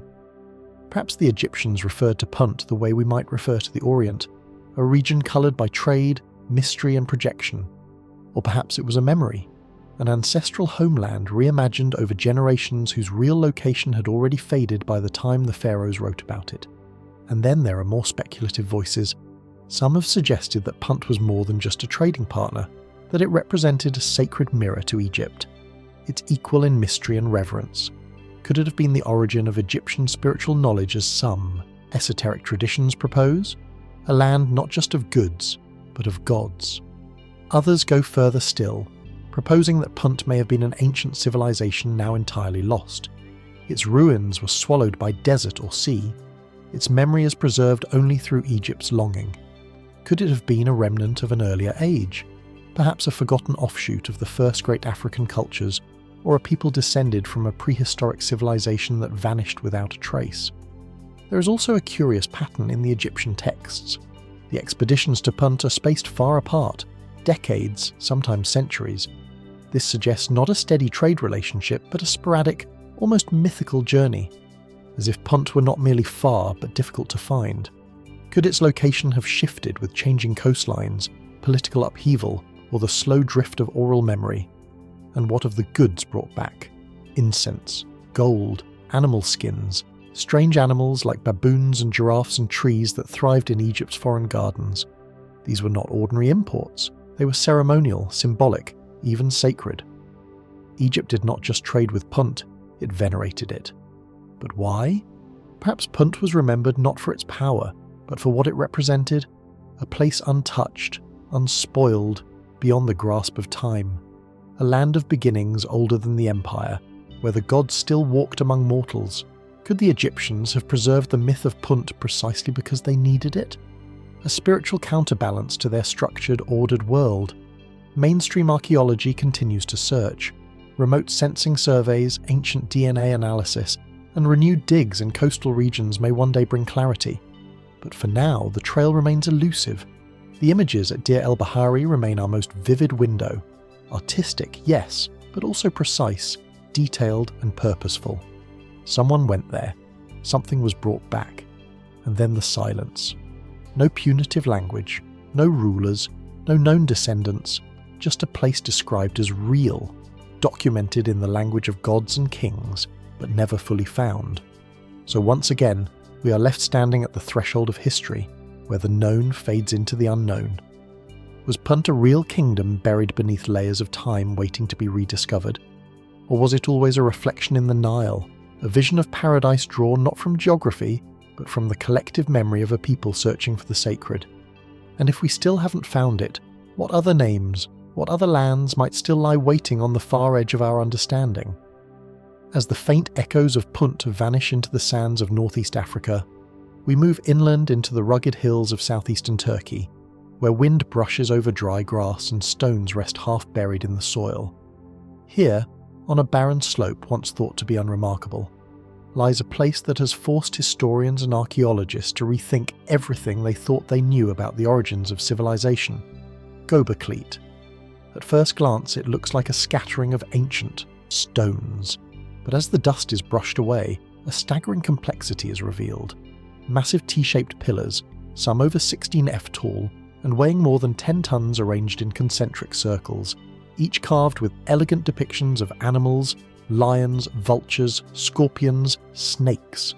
The stones bear no inscriptions, no writing, no signs of metallurgy, and yet they stand in deliberate formations, aligned and patterned, echoing a purpose that remains unclear. But what makes Göbekli Tepe so extraordinary is not just its form, it's its age. Carbon dating places the construction of the earliest layers at around 9600 BC. That is more than 11,000 years ago. Before the invention of the wheel, before agriculture, before pottery or cities, before, as far as we know, any organised religion or written mythology. It predates Stonehenge by 6,000 years, and the pyramids of Egypt by nearly 7,000. So, who built it, and how? The builders of Göbekli left no names, no graves, no trace of their language or tools or society. Just these towering stones carefully arranged, then buried under their own debris. The site itself was intentionally backfilled, sealed as if to preserve or protect it from time. For decades, this slope was thought to be just another hill. Only recently has the true scale of the site begun to emerge. Mainstream archaeologists believe the builders were hunter-gatherers long before the development of settled, agricultural life. This alone is revolutionary. It challenges the long-held belief that only farming made large-scale construction and organised religion possible. Göbekli turns that idea on its head. Perhaps instead it was the building of sacred monuments that led humans to settle, farm and create complex societies. But that leads to deeper questions. How did pre-agricultural people with no known domestic animals or metal tools quarry, transport and erect such enormous stones? Why invest such extraordinary effort in a ceremonial site possibly spanning hundreds of years without leaving behind evidence of everyday life? No houses have been found, no fields, no bones of livestock, only ritual spaces. Was this a seasonal gathering place, a shared religious site for scattered tribes, or something even more enigmatic, a temple built by a culture far more advanced than we thought possible for its time? Some scholars speculate that Göbekli may have served as a kind of pilgrimage centre, a ritual heart of early humanity. The carvings, dense with symbolism, may have held cosmological meaning, perhaps recording the movement of stars, the cycle of seasons, or myths now lost. Others argue that the animals depicted were tomic, tied to clans or spirits in a now vanished system of belief. And still, there are more speculative voices. Alternative theories suggest the builders may not have been local at all, that Göbekli is the legacy of a forgotten high culture, perhaps the survivors of an earlier lost civilization that predates even the most generous estimates for human social complexity. Some have connected it to the Younger Dews impact hypothesis, a controversial theory proposing that a cataclysmic event around 10,800 BC triggered global climate shifts and mass extinctions. Could the builders of Göbekli have been responding to a disaster, preserving knowledge in stone? There is even speculation that Göbekli was not a beginning, but an echo, a final effort to memorialise something already ending. A place where memory was carved into stone because paper, language, or city walls had already been swept away. Of course, these ideas remain unproven. The archaeological community, while intrigued, continues to uncover the site layer by layer. With each new find comes more context, but also more complexity. Beneath Göbekli lie even older levels still unexplored. What lies beneath may be even stranger than what we see today. And yet one truth remains clear. The people who built Göbekli were not primitive. They were skilled, coordinated and visionary. They moved with purpose and belief, using only stone and willpower to reshape the earth around them. They stood in the twilight between ice and fire, hunter and settler, and raised monuments that would outlast everything they knew. But who were they?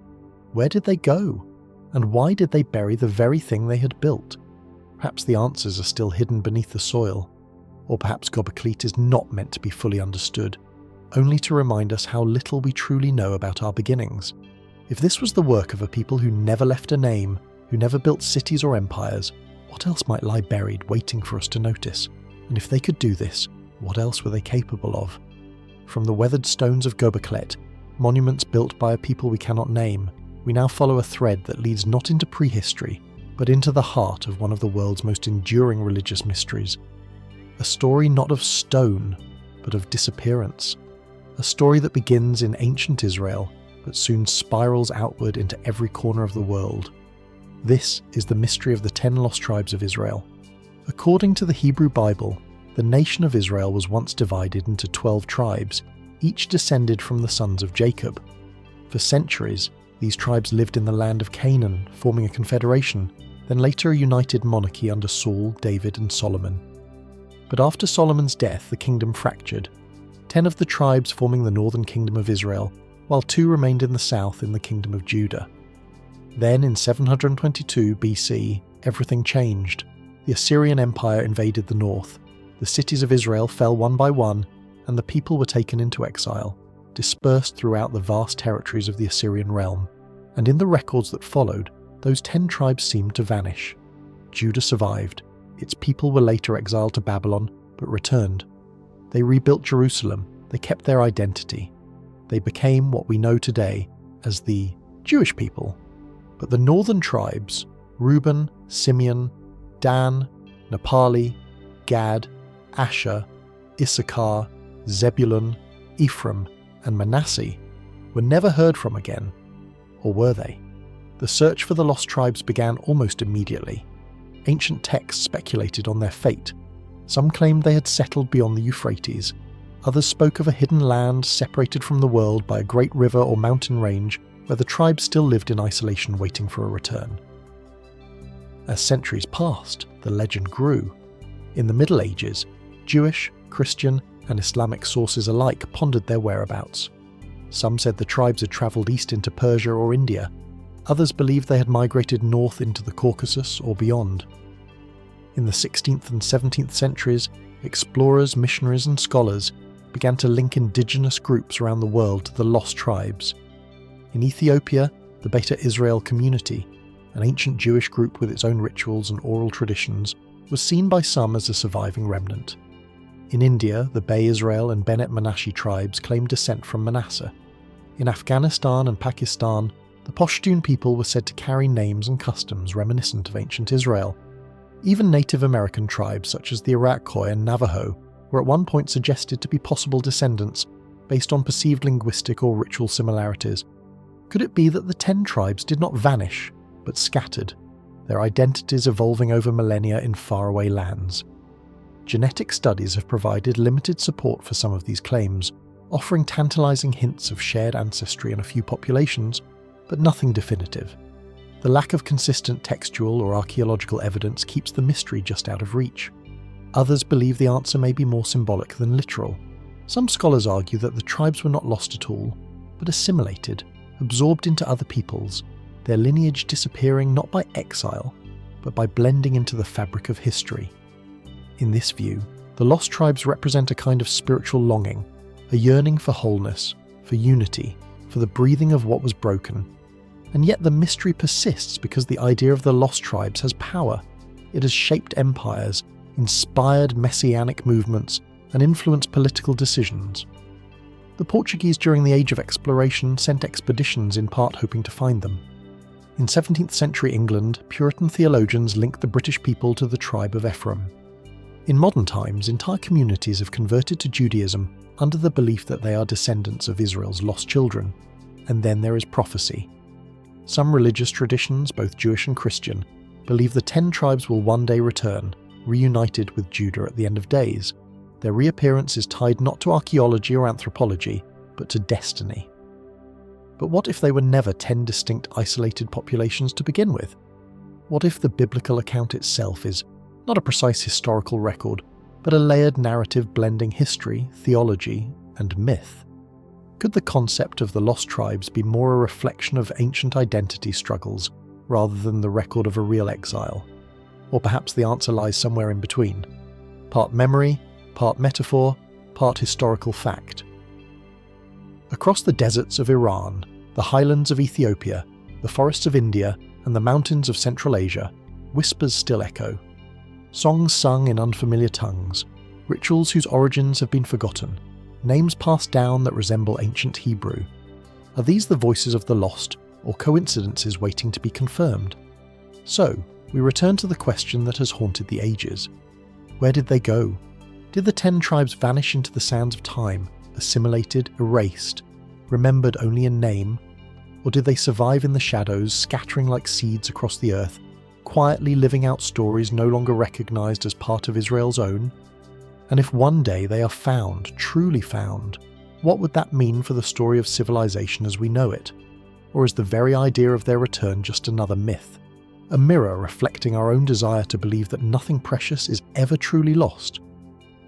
As the mystery of the 10 lost tribes dissolves into the shifting mists of faith and time, we move deeper into the ancient world, into the cradle of writing, kingship, and myth. The land of Sumer, where stories were first etched in clay, speaks of many cities and many gods. But among these tales, there is one name that stands apart, a city said to have existed before Ur, before Uruk, older even than legend. Aratta mentioned in a handful of Sumerian literary texts, Aratta appears not in history books, but in epic poetry, chiefly in the myths surrounding the great king Enmera and the goddess Inanna. In these tales, Arata is a distant shining land, a place of high mountains, abundant minerals and unmatched craftsmanship. Its people, though unknown, are skilled in metalwork and lapidary art. Their city is fortified, their temples rich with offerings.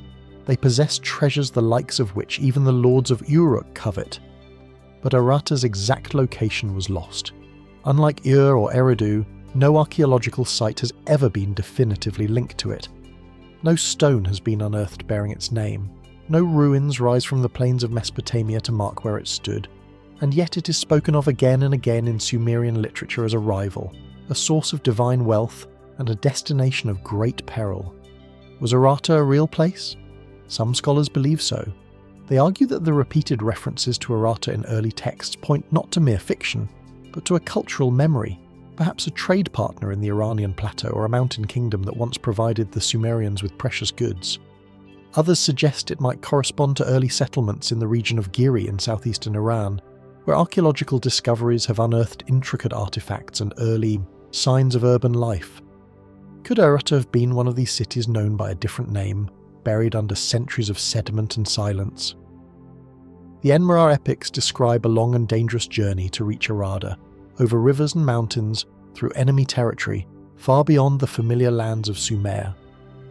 These distances suggest a location outside the floodplains of the Tigris and Euphrates, perhaps in the Zagros Mountains, or deeper into the Iranian highlands, and yet the trail is cold. No inscriptions from other cultures mention Ada. No known language or text outside of Sumeria references its existence. It is a city described only by those who never seem to reach it.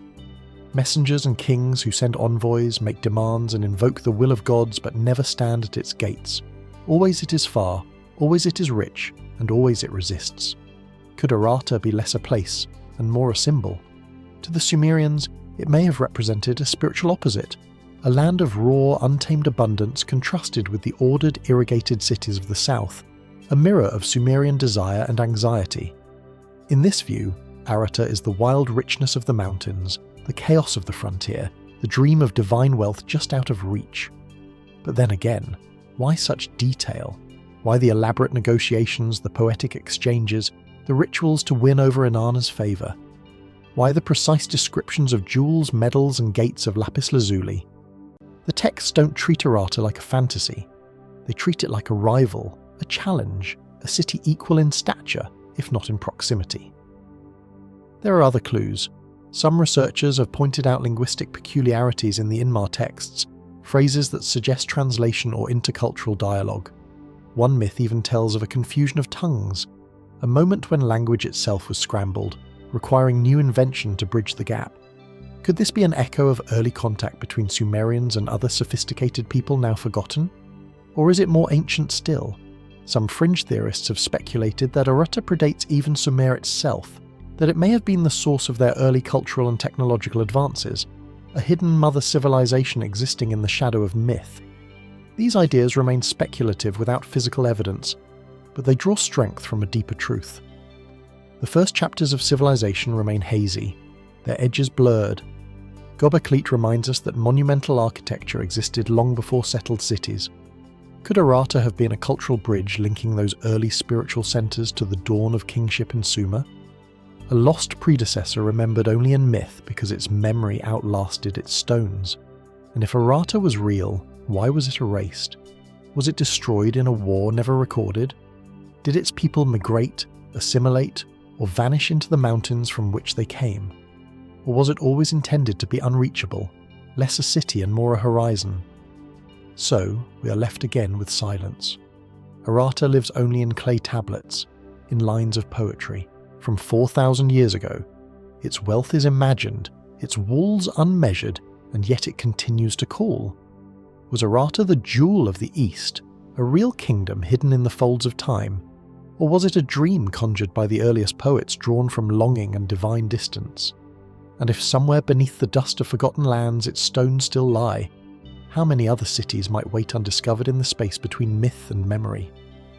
As the distant echoes of Arata fade into the mythic highlands of ancient Mesopotamia, we turn our gaze east toward the vast Indian subcontinent, where the early morning sun rises over the mist-covered banks of the Sarasvati River, long since vanished, yet whispered about in sacred verse. Here lies a civilization that some believe has been hidden not by time, but by our understanding of time itself, a world not only ancient, but impossibly ancient. This is the mystery of the Vedic super-civilization. The earliest references to this lost world are found in the Rig Veda, a text older than Homer, older than the pyramids composed in Sanskrit. The Rig Veda is not a history book, yet within its hymns are glimpses of cities, advanced rituals, complex cosmologies, and even some say technology that challenges modern interpretations of the ancient world. The mainstream view places the Vedic culture in the 2nd millennium BC, emerging after the decline of the Indus Valley civilization. It speaks of a semi-nomadic society evolving gradually from pastoral traditions into settled agriculture and organized kingdoms. But others have asked, what if the Vedas are not a beginning, but a remnant? Across India, the remains of the Indus Valley civilization, also called the Harappan civilization, paint the picture of a vast urban culture that thrived between 2600 and 1900 BC. With advanced drainage systems, standardized weights, and hints of sophisticated governance, it stands as one of the great Bronze Age civilizations, and yet its script remains undeciphered, its language unknown, its connection to the Vedic text ambiguous.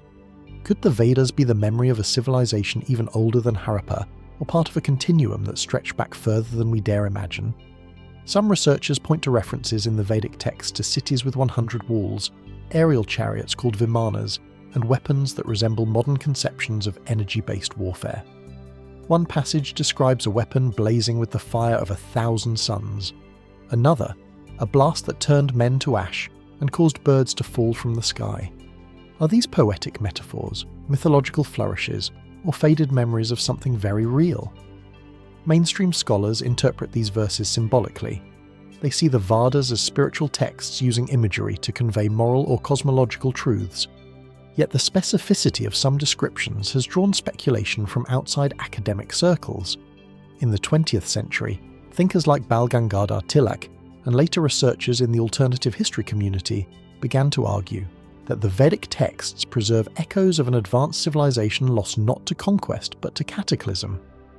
Could there have been a pre-Ice Age civilization on the Indian subcontinent, one capable of remarkable technological feats, whose wisdom was passed down orally until it crystallized in the Vedas? Satellite imagery has revealed long dry riverbeds, including what may be the legendary Sarasvati described in the Vedas as a mighty river lost in time. If this is true, it suggests the Vedic composers were recalling a landscape that predated their own by thousands of years, a landscape that was already ancient by the time history began. And then there is Dwara. According to Hindu tradition, Dwara was a city founded by the god Krishna, a place of splendor built near the sea. Today, ruins off the coast of modern-day Dwara in Gujarat suggest the presence of submerged structures. Marine archaeology has uncovered stone blocks, possible wall foundations, and indications of man-made design. Some claim these to be evidence of a lost port city from a forgotten age. Could this be a remnant of the Vedic world, one swallowed by the sea during dramatic climatic shifts around 2000 BC? Or are we projecting myth onto stones shaped by more recent history? Perhaps most compelling is the structure and content of the Vedas themselves. Unlike other ancient texts, they exhibit extraordinary mathematical precision. Vedic meters, hymn structures, and cosmological numbers reflect an understanding of astronomy and cycles far beyond their time. The yugas or ages of time describe vast epochs stretching into hundreds of thousands, even millions of years. Were these simply symbolic spans or attempts to preserve memories of cycles long forgotten? Some argue that ancient Indian tradition never saw time as linear, that the Vedas were not composed by one generation but compiled from a much older oral tradition. Each line is a transmission of knowledge echoing through the ages. Could it be that the rishis or seers credited with composing the Vedas were not only philosophers but the last inheritors of a civilization that preceded recorded history? Of course, caution is warranted. Myth and memory blur easily. Archaeology demands physical evidence. The tools of science are limited when faced with texts that are sacred, symbolic, and layered across millennia. And yet the mystery persists. How could such refined cosmology emerge so early? Why do the Vedas describe cities and rituals in such structured detail, if they were born in a pastoral society? Why does the ancient text seem to hint again and again at a knowledge that feels borrowed from something far older? Was there truly a Vedic super-civilization hidden in the folds of myth and time, whose legacy lives not in stone but in sound? And if so, what else have we overlooked? The banks of the Sarasvati may have dried, and the cities of the Indies may have crumbled, but the Vedas still sing. Their verses travel from mouth to ear, from generation to generation, like echoes calling back from an age we cannot fully see. And so we are left to wonder, did the Vedas preserve not only philosophy, but the final whispers of a forgotten world, one that lived before history, before kings, before time itself? As the sacred hymns of the Vedas echo into silence, we travel beyond the familiar reaches of ancient text into the mist-shrouded mountains of western China, where a lesser-known enigma rests not in temples or monuments, but in stone discs scattered across the highlands of mystery and myth. This is the story of the Drupa stones, and the strange tale of the civilization that may or may not have created them. The story begins in 1938 when a Chinese expedition led by Professor Chiputut reportedly explored a series of caves in the Bayanhar Mountains near the border between China and Tibet. Deep within these caverns, they claim to have discovered dozens of stone discs, each roughly a foot across, flat, with a perfectly round hole in the centre. But these were not ordinary stones. Each was etched with a faint spiralling groove like a photograph record, containing minuscule carvings said to be writing of an unknown kind. A total of 716 discs, they said, were uncovered. Mysterious, silent, unlike anything known to local tradition. And the message they carried, if the story is to be believed, was still strange. Decades later, in the 1960s, a Russian researcher named Dr. Svatoslav Chizov published a summary of the Drupa discovery in a Soviet science magazine. He claimed that the inscriptions once deciphered by a Chinese professor named Tsumu Mue told the story of a race of beings, the Drupa, who came from another star system, crash-landed on Earth thousands of years ago, and were stranded in the mountains. Rejected by the local tribes, they were hunted, misunderstood, and eventually died out, but not before leaving behind a record of their journey. It reads like science fiction, and for many that's all it ever was. There is no record of Professor Chutei's original expedition in Chinese archives, no academic confirmation of Tsumnui's existence. The museum where the Drupa stones were allegedly stored, the Bano Museum in Xi'an, has never displayed such artifacts, and no peer-reviewed journal has ever published photos or detailed studies of the discs. So, did they exist at all? Skeptics argue that the drop stones are an elaborate hoax, fabricated by Cold War-era tabloids eager for otherworldly headlines. The photos that have circulated, often grainy and undated, show stone discs that could be natural formations or even ritual objects from known cultures. And yet, despite the lack of verifiable evidence, the story persists. Why? Because something about the drop stones touches a deeper mystery. There are indeed ancient disc-shaped stones found throughout China, objects with holes in the centre, sometimes associated with burial sites or ceremonial uses. Their presence is not in doubt. What remains, unclear is whether any of them contain inscriptions, and if so, what they might mean. Some researchers have pointed to the possibility of microscopic carvings that escape detection. Others suggest the stones, if real, could have encoded early pictographic or symbolic language now forgotten. Then there are the oral traditions among the isolated Dropka and Ham tribes of the region, small communities of Tibetan origin. Some early 20th century explorers noted cultural oddities, unique physical traits, unfamiliar dialects, and mythologies that referenced beings who came from the sky. Are these just fragments of local folklore, or the faint echoes of forgotten people? Could it be that the Drupa stones are not a record of alien visitors, but the legacy of an ancient marginalized culture, one so distant in time and worldview that its artifacts, if misinterpreted, seem alien by default? Or is the opposite true? Could the story be a fabrication built around a kernel of truth? Misunderstood objects, misrepresented events repackaged as myth in the age of flying saucers and cosmic speculation. The Drupa tale, like many stories on the edge of archaeology, sits in a strange liminal space, neither confirmed nor fully disproven. It lacks hard evidence, yet clings to cultural memory. It has no place in academic history, yet it refuses to disappear. and perhaps this is what makes it so compelling. For in the remote highlands of Tibet, where cloud banks drift across hidden valleys and ancient footpaths wind through the silence, it is not difficult to imagine a people forgotten by time. A culture whose symbols and stories etched in stone remain unread simply because we do not yet know how to read them. What were the dropper stones? Simple ritual objects, misidentified fossils, an elaborate hoax born of Cold War intrigue? Or could they be something more? An encoded message from a civilization that has slipped between the cracks of history? Until the stones themselves resurface, until a verifiable analysis is made, we are left only with questions. Are we projecting modern myths onto ancient stones? Or have we glimpsed a truth too strange for conventional history, one that remains half buried in mountains, waiting for the right eyes to see? And if the dropper stones do exist, who carved them, and what were they really trying to say? As the enigmatic dropper stones dissolve into the high mists of the Himalayas, we journey westward toward the heart of the European continent, where the rivers of the Balkans carve quiet paths through forests and fields. Here, beneath layers of silt and forgotten time, archaeologists have unearthed fragments of a society that does not fit neatly into the timeline of known civilizations. A culture whose sophistication seems to rise out of nowhere, and whose identity, despite decades of study, remains veiled in ambiguity. This is the mystery of the Vinca civilization. The story begins near the banks of the Danube River, in what is now modern-day Serbia. In 1908, on the outskirts of a village named Vinca, archaeologist Miloj Vasic uncovered the remains of a Neolithic settlement, unlike anything previously seen in Europe.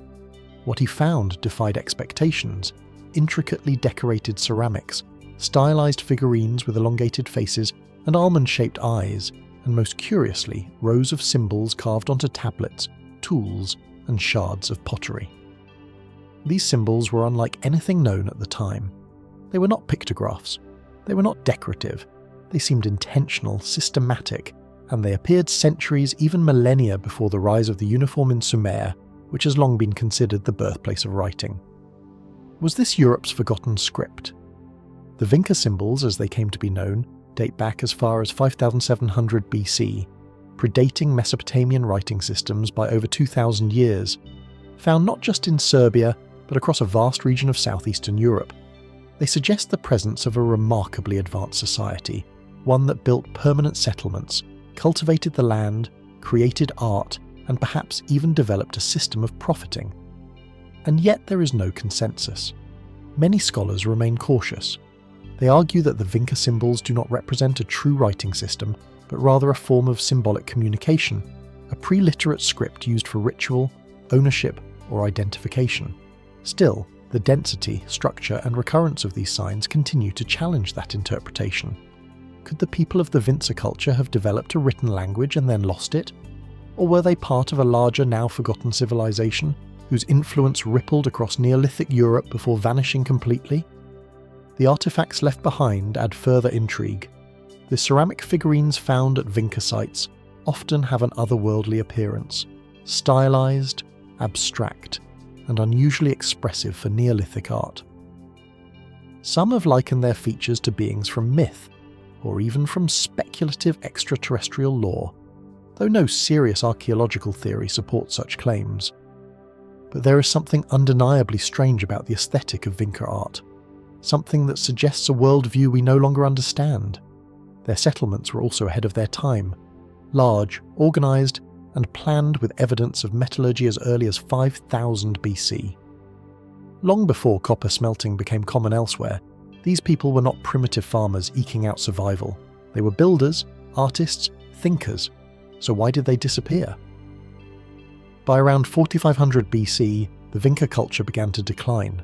Its symbols faded, its cities emptied. There is no clear record of conquest or natural disaster, no burned layers, no sudden shifts, just a quiet vanishing. Some theories point to over-exploitation of resources. Others suggest migration, cultural absorption, or even internal collapse, but none offer a full explanation. And so, as is often the case with civilizations on the edge of memory, speculation begins to fill the silence. Could the Vinca have been part of a forgotten chapter in the story of human civilization? An early experiment in urban life? an abstract thought that rose too early and fell too soon? Were they ancestors of the later Indo-European cultures? Or were they something separate, a civilization with no direct descendants, swallowed by the long river of time? There are even those who suggest that the Vinca script may have influenced later writing systems, perhaps carried east through trade or migration, eventually finding echoes in the symbols of Sumer or the glyphs of the Indus. These ideas remain unproven, but they linger, fed by the possibility that history, as we know it, may be built upon older, buried foundations. Mainstream archaeology, for all its discipline, still wrestles with the meaning of the Vinca legacy. The artifacts are real, the settlements carefully excavated, the symbols undeniably intentional, and yet without decipherment, without texts, without names. The people themselves remain silent. What was the purpose of their symbols? Were they counting, praying, telling stories, or leaving behind a language that we have simply forgotten how to read? In the soil of the Balkans, the pieces remain. Fragmented tablets, stylized eyes, a quiet echo of voices no longer heard. And so the question stands, did the Vinca people build the first steps towards civilization in Europe only to vanish before the world knew their name? Or are they the shadows of a lost civilization? One that flickered briefly with light, then disappeared, leaving only symbols for us to ponder and a mystery still waiting to be understood. From the fading symbols of the Vinca people, etched into clay and obscured by time, we descend once more into the birthplace of civilization itself, to the marshy plains of ancient Mesopotamia, where the rivers Tigris and Euphrates once carried the pulse of the world's first cities. Before Sumer, before Akkad, there was another people, one whose legacy lies not in towering ziggurats or grand epics, but in a handful of strange, silent figurines. This is the mystery of the Ubade lizard people. The Ubade culture flourished in southern Mesopotamia between 1600 and 3800 BC, long before the great dynasties of Sumer rose from the dust. Their settlements found in places like Tel Alubide, Eridu and Ur reveal a people who built temples, organized irrigation, and laid the foundations for later urban life in the region. In many ways, the Ubad represents the quiet prelude to the symphony of civilization. But among their relics is something that doesn't quite belong. Dozens of figurines sculpted from clay and stone have been uncovered at base sites.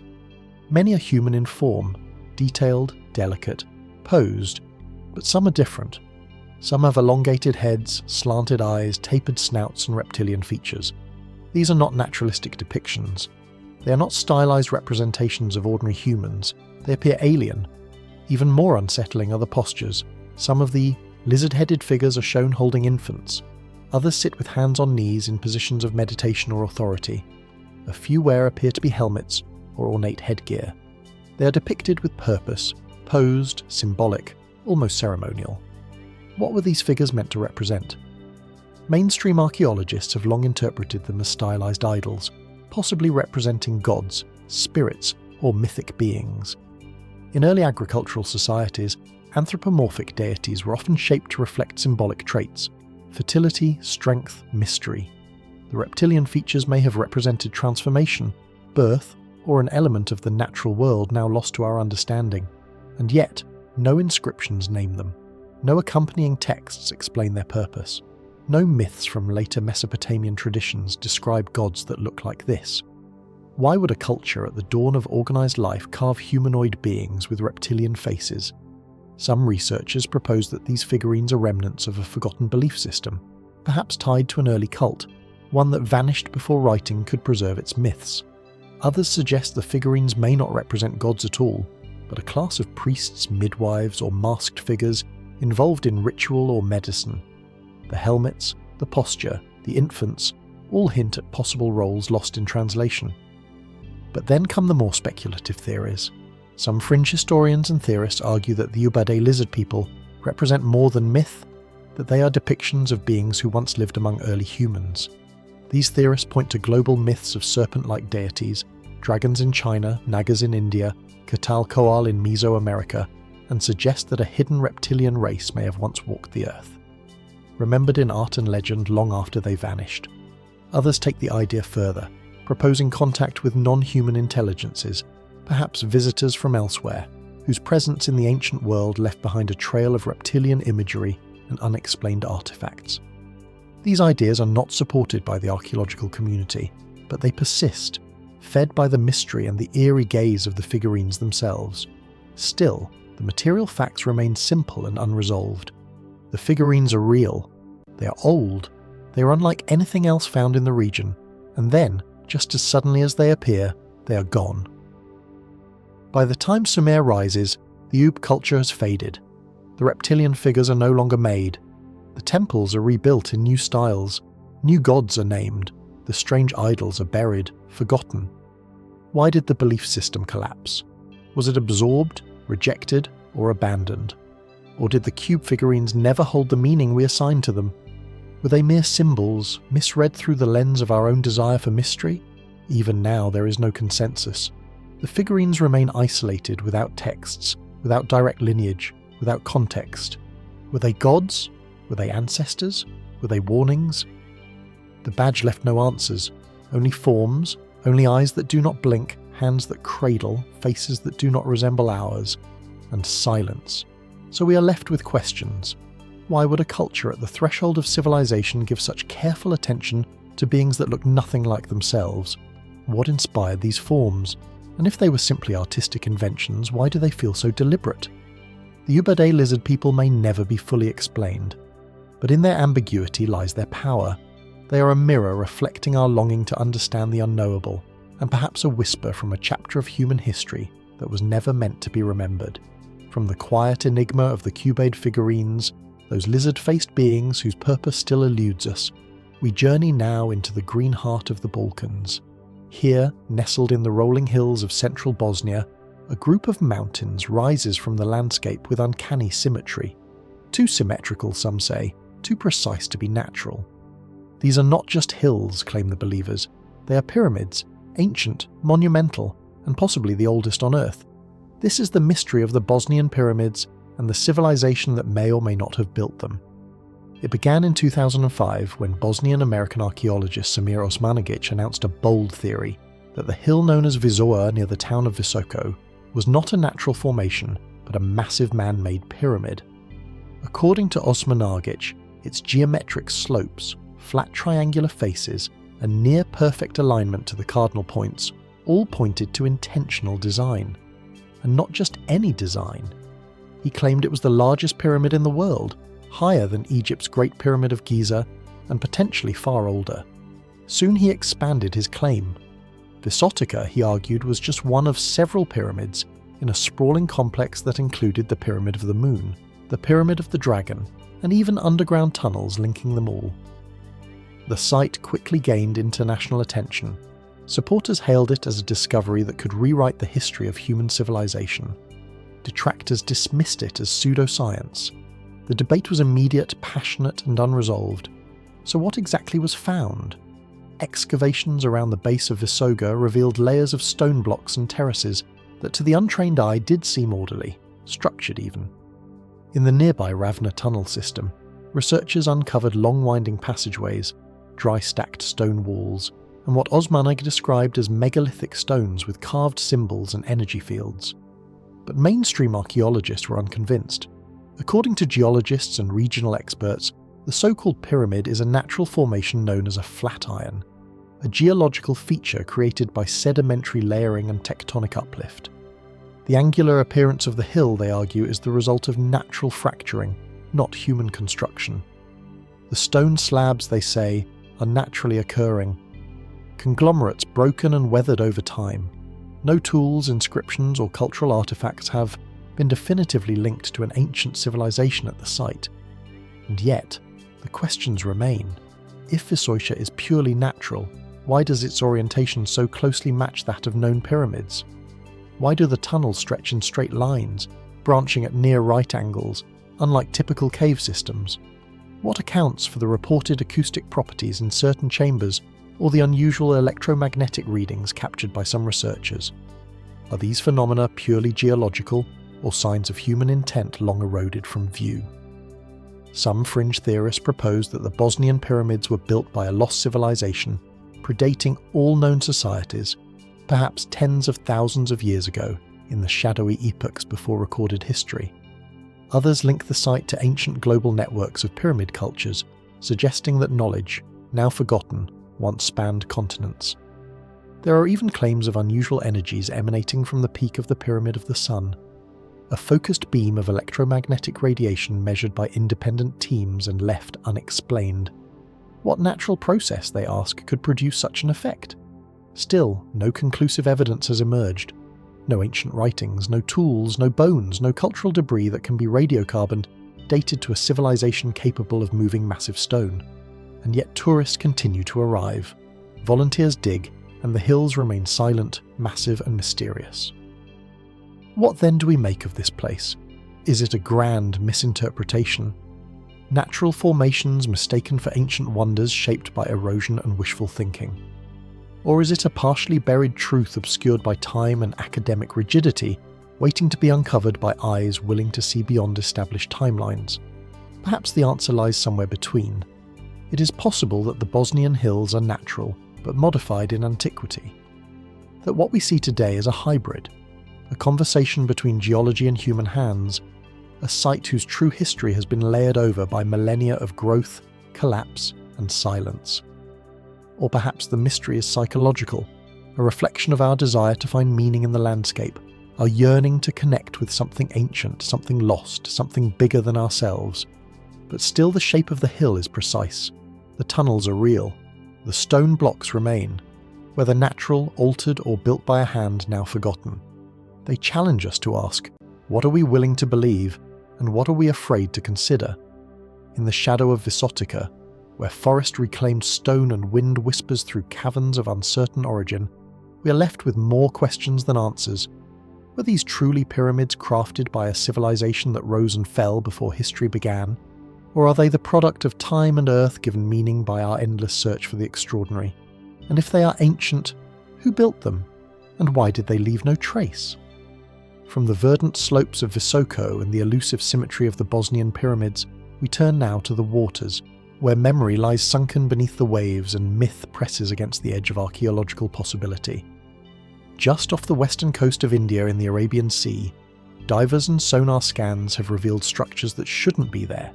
Stone walls, straight lines, right angles, buried beneath centuries of silt and sand. These submerged remains sit just off the coast of Gujarat, near the modern-day town of Dwara. But long before sonar, long before science, this place was already a legend. This is the mystery of the submerged city of Dwarka, a city said to have been built by gods, lost to the ocean, and remembered in the verses of one of the world's oldest texts. According to ancient Hindu tradition, Dwara was founded by Lord Krishna himself, a divine king, philosopher and warrior. The Mahabharata and Hariverse describe it in grand poetic terms. A golden city built on the western shore with towering walls, opulent palaces and a harbour bustling with trade. It was a marvel, a jewel of civilization. But after Krishna's departure from the world, the city is said to have been claimed by the sea, swallowed whole in a single night. For millennia, the story remained just that, a story. A sacred myth passed down in temples and texts, often interpreted as symbolic, spiritual, or purely allegorical. But in the early 2000s that changed. Using sonar and satellite imaging, a team from India's National Institute of Ocean Technology began surveying the Gulf of Cat, far from the immediate shoreline. What they found astonished even the skeptics. Submerged structures, geometrical, aligned and extensive. Stone blocks arranged in straight rows, large platforms, wall-like formations, and what appeared to be the remains of a man-made grid. In some places, the structures stretched for kilos. The initial enthusiasm was immediate. Could this be evidence of a real Dwara, an ancient city remembered in India's sacred texts preserved beneath the waves? Divers recovered artifacts, pottery shards, fossilized bones, and tools embedded in the seabed. Some were dated controversially to as early as 7500 BC, thousands of years before the Indus Valley civilization, and far earlier than conventional timelines place complex society in the region. But the findings sparked debate. Many archaeologists cautioned restraint. They argued that the dating methods used were flawed or inconclusive. The structures, some said, could be natural formations, rock patterns sculpted by currents and geological activity. The artifacts, they argued, might have drifted from the coast or been disturbed by underwater currents, muddying any conclusions about their origin. And yet the shapes remained, the alignments, the symmetry. Why do they resemble the outlines of streets, foundations and enclosures? Why do they follow a clear pattern suggesting design, not accident? If this is not Dwarka, what is it? And if it is, what does it say about the history of India, about the antiquity of civilization itself? The mainstream narrative holds that the Indus Valley civilization, which flourished between 2600 and 1900 BC, was the earliest example of urban planning in South Asia. Its cities, Harappa, Mohenjo-daro, Lothal, boasted organized grids, advanced drainage systems, and a high level of social organization. But if the submerged city in the Gulf of Combat truly dates back to 7500 BC, it would push the emergence of civilization in the region back by more than 5,000 years, predating not only the Indus but also the Egyptian and Mesopotamian civilizations. It would challenge the foundations of our historical model. Could there have been an advanced pre-Indianism culture? Perhaps even a Vedic society that built cities traded by sea and passed down its memory through sacred texts. Some researchers, particularly in India, have suggested that the Mahabharata and other ancient texts are not just literature but layered records, history couched in epic form. They argue that if Krishna's Dwara existed, it may have been a real place remembered through oral tradition and eventually written into scripture. Others caution against blurring the lines between myth and history. Without inscriptions, without definitive dating, without consistent stratigraphy, the evidence remains inconclusive. The city, if it existed, has left behind whispers, not declarations, but even whispers can be revealing. Why does the tradition of Dwara persist so vividly? Why do local fishermen speak of submerged ruins netting up carved stones and ancient pottery? Why does the city appear again and again in India's mythological and historical consciousness as a centre of knowledge, power and divine architecture? Could it be that the memory of the city survived long after the sea took it? Preserved through ritual, adapted through poetry, but rooted in a truth we have yet to fully uncover. Perhaps the submerged city near Gujarat is not Dwarka. Perhaps it is another settlement lost in the fog of deep prehistory. Or perhaps it is both, a convergence of place and myth, where archaeology and memory are two sides of the same story. And if it is Dwara, what else lies beneath the waves? What other civilizations spoken of in sacred verses or dismissed as legend might yet be hidden beneath oceans, lakes, and shifting coasts? As we peer into the waters off India's western shore, where sonar pings against submerged stone and divers descend into ancient silence, we are left with a question that echoes deeper than the sea. Was Dwarka a city built by gods? Or was it a city built by humans long before we believed they could? From the drowned memory of Dwarka, where myth may yet meet sunken stone, we travel inland into the green heart of France, not to a temple, nor to a city, but to a quiet pasture in the Oyer countryside, a place no one expected to hold a secret. And yet buried beneath its soil something was found, something that has puzzled, divided, and stirred controversy for nearly a century. This is the mystery of the Glosel tablets and the question of who, if anyone, truly created them. It was March of 1924. A teenage farmer named Emile Fredan was ploughing the fields with his grandfather near the hamlet of Glosel when the earth gave way beneath their cart. They uncovered a stone-lined chamber filled with clay tablets, bones, carved stones, and ceramic vessels. Over the following months, hundreds of artifacts would be unearthed from the site. Tablets inscribed with strange symbols, undeciphered scripts, and stylized carvings of animals and human figures. Some hauntingly primitive, others unexpectedly refined. At first, the discovery was hailed as extraordinary, but almost immediately questions began to arise. What were these objects? To what time period did they belong? And most importantly, were they genuine? The symbols on the Glosel tablets didn't match any known writing system. Some vaguely resembled Phoenician, others Etruscan, and still others seemed like early forms of runes. Yet they existed side by side with artifacts that appeared to be Neolithic or Iron Age in origin. Radiocarbon dating, where it was eventually applied, offered dates ranging from 300 BC to the early Middle Ages, but the interpretations were inconsistent, and some questioned the methods used. The controversy deepened. French archaeologists and epigraphers were sharply divided. Some, like Dr. Antonin Mail, defended the site and its authenticity. Others accused Freyton and his supporters of fraud, suggesting the artifacts were forgeries, elaborate hoaxes created to gain fame or profit. Freyton, just a teenager when the site was uncovered, maintained his innocence until his death decades later. Legal battles followed, accusations flew.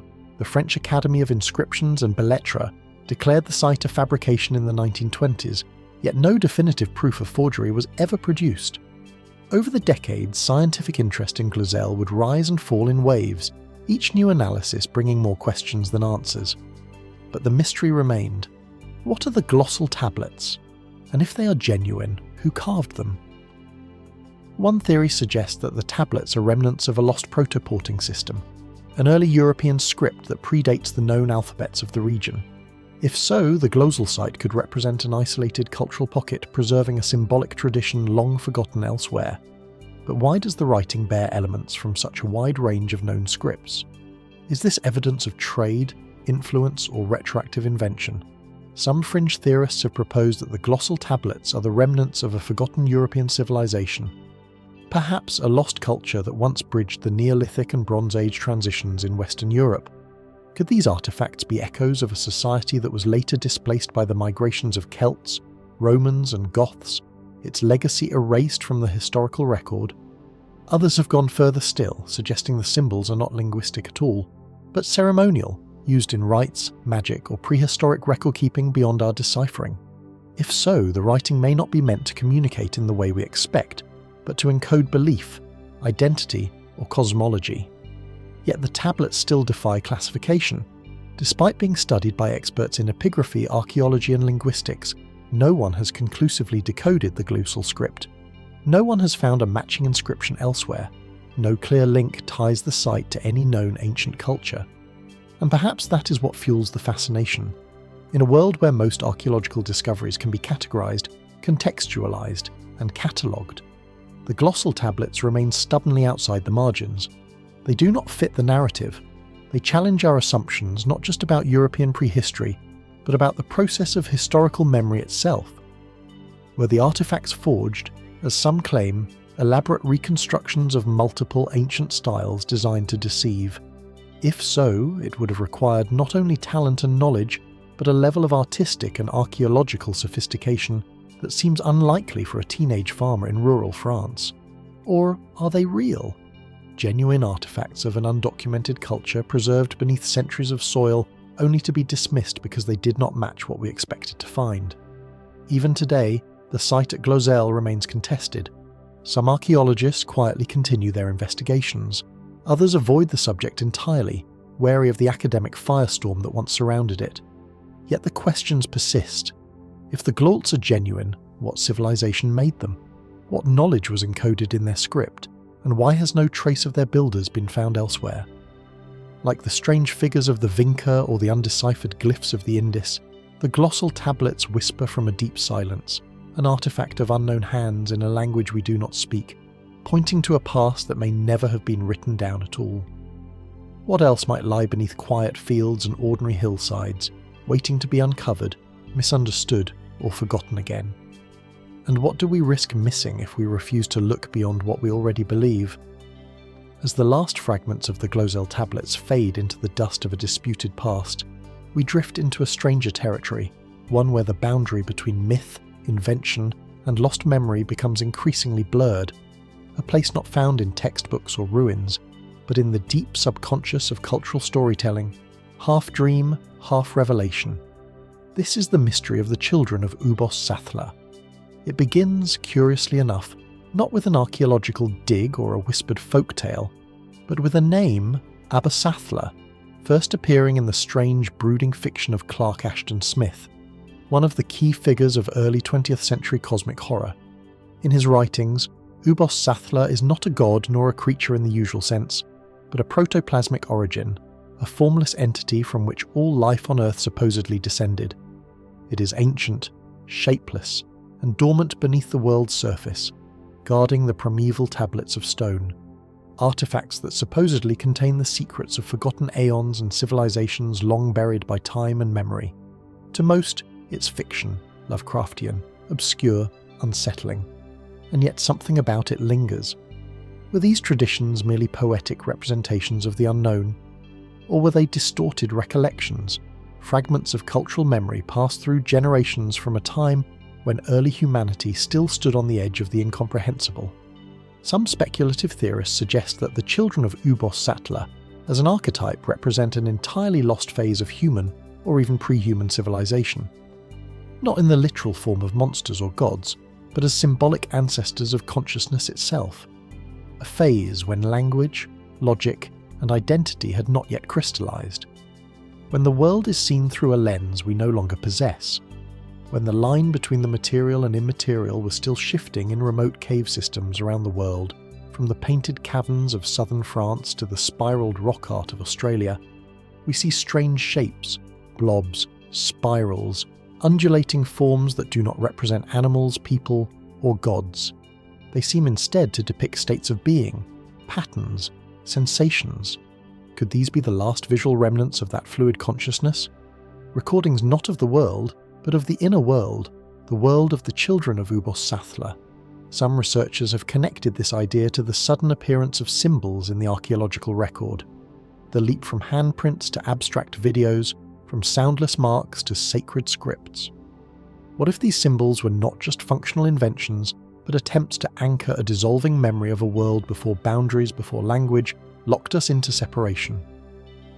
And then there is the question of the primeval tablets mentioned in the myth of Ubos-Sattler. Smith described them as ancient unknowable slabs predating all known writing locked beneath the earth. In the real world, the motif of hidden pre-human knowledge recurs again and again. From the Emerald Tablet of Hermes Trismegistus to the Lost Books of Thief, from the cursed tablets of Mesopotamian legend to the forbidden terms of Gnostic cosmology. In every case, knowledge is buried. Knowledge too old, too dangerous, or too transformative to be preserved. What could these stories mean?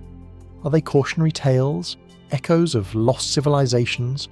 Or are they symbolic of a different kind of fall, one not from paradise but from unity, from a time when the world was not yet divided into object and subject, into self and other? Of course, there is no hard evidence for the children of Ubos-Sattler, no skeletal remains, no ruins, no written records. But then perhaps that is the point. They are not a civilization in the traditional sense with cities and stone. They are something else, a possibility that slips between cracks in our history, a presence that once was but never spoke, a forgotten stage of human experience, too fluid to be preserved, too alien to be understood. And yet something remains in our stories, in our symbols, in the places where language breaks down and the oldest myths begin. Were the children of Ubos-Sattler real, or are they the shadows cast by our own forgotten origins, a memory so deep, so foreign that only fiction dares to name it? And if they were real, what else sleeps beneath the surface of our world, beneath the surface of ourselves, still waiting, still silent, still shaping what we do not yet understand?